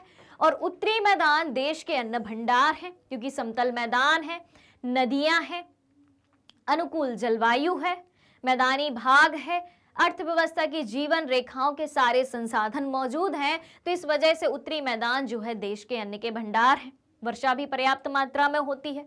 पठारी भागों की तरफ चलें, नीचे की भाग उत्तरी मैदान के नीचे पठारी भाग की तरफ चलें तो पठारी भाग खनिजों के भंडार हैं, जिसने देश के औद्योगिकीकरण में विशेष भूमिका निभाई है। पठारी भाग जैसे कि छोटा नागपुर का पठार, भारत के रूर प्रदेश की संज्ञा दी गई है किसको, पठारी भाग को, मतलब छोटा नागपुर के पठार को, झारखंड में स्थित है और वो खनिज का भंडार है। पठारी भाग खनिजों के भंडार हैं और खनिजों के भंडार ने ही देश के औद्योगिकीकरण में जो है विशेष भूमिका निभाई है।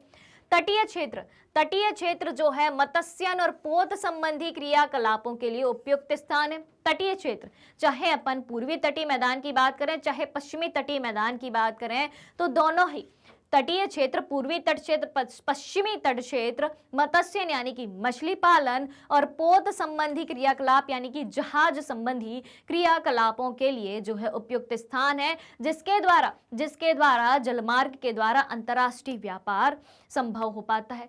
तो ये सारी बातें जो हैं भारत के विभिन्न भौगोलिक प्रदेश या भारत के विभिन्न भौगोलिक स्थलाकृतियों के बारे में अपन ने काफी सारी चीजें जानी, ऊपर से नीचे तक पूरा फिजिकल भारत जो है, फिजिकल इंडिया अपन ने जाना, मैप के माध्यम से बहुत अच्छे से जाना। उम्मीद है कि आपको सारी चीजें भारत की भौगोलिक स्थलाकृतियों के बारे में आपको समझ में आ गई होंगी।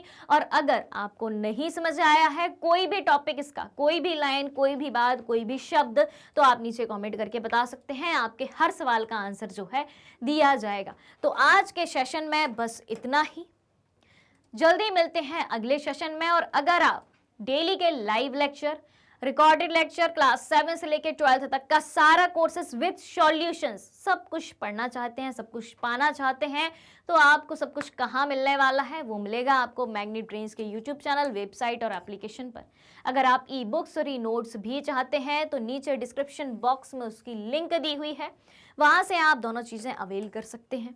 इसके अलावा हम प्रोवाइड कराते हैं आपके लिए कुछ टॉप कोर्सेज, जो कि है CBSE English medium, CBSE Hindi medium, 3 state board को भी हम कवर करते हैं, जो कि है यूपी बोर्ड, बिहार बोर्ड और MP बोर्ड। इसके अलावा स्पोकन इंग्लिश, CVT, NTSC और ओलंपियाड जैसे कोर्सेज भी हमारे पास उपलब्ध हैं।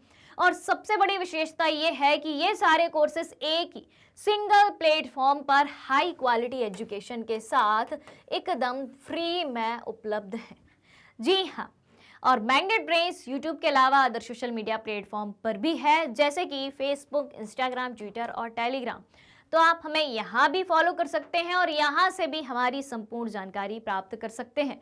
तो आज के सेशन को आप सभी को ज़्यादा से ज़्यादा लाइक करना है, ज़्यादा से ज़्यादा शेयर करना है और चैनल से जुड़ी सारी अपडेट को जानने के लिए चैनल को सब्सक्राइब भी करना है। तो हमारे साथ बने रहिए, जुड़े रहिए, पढ़ते रहिए, खुश रहिए। Thank you so much.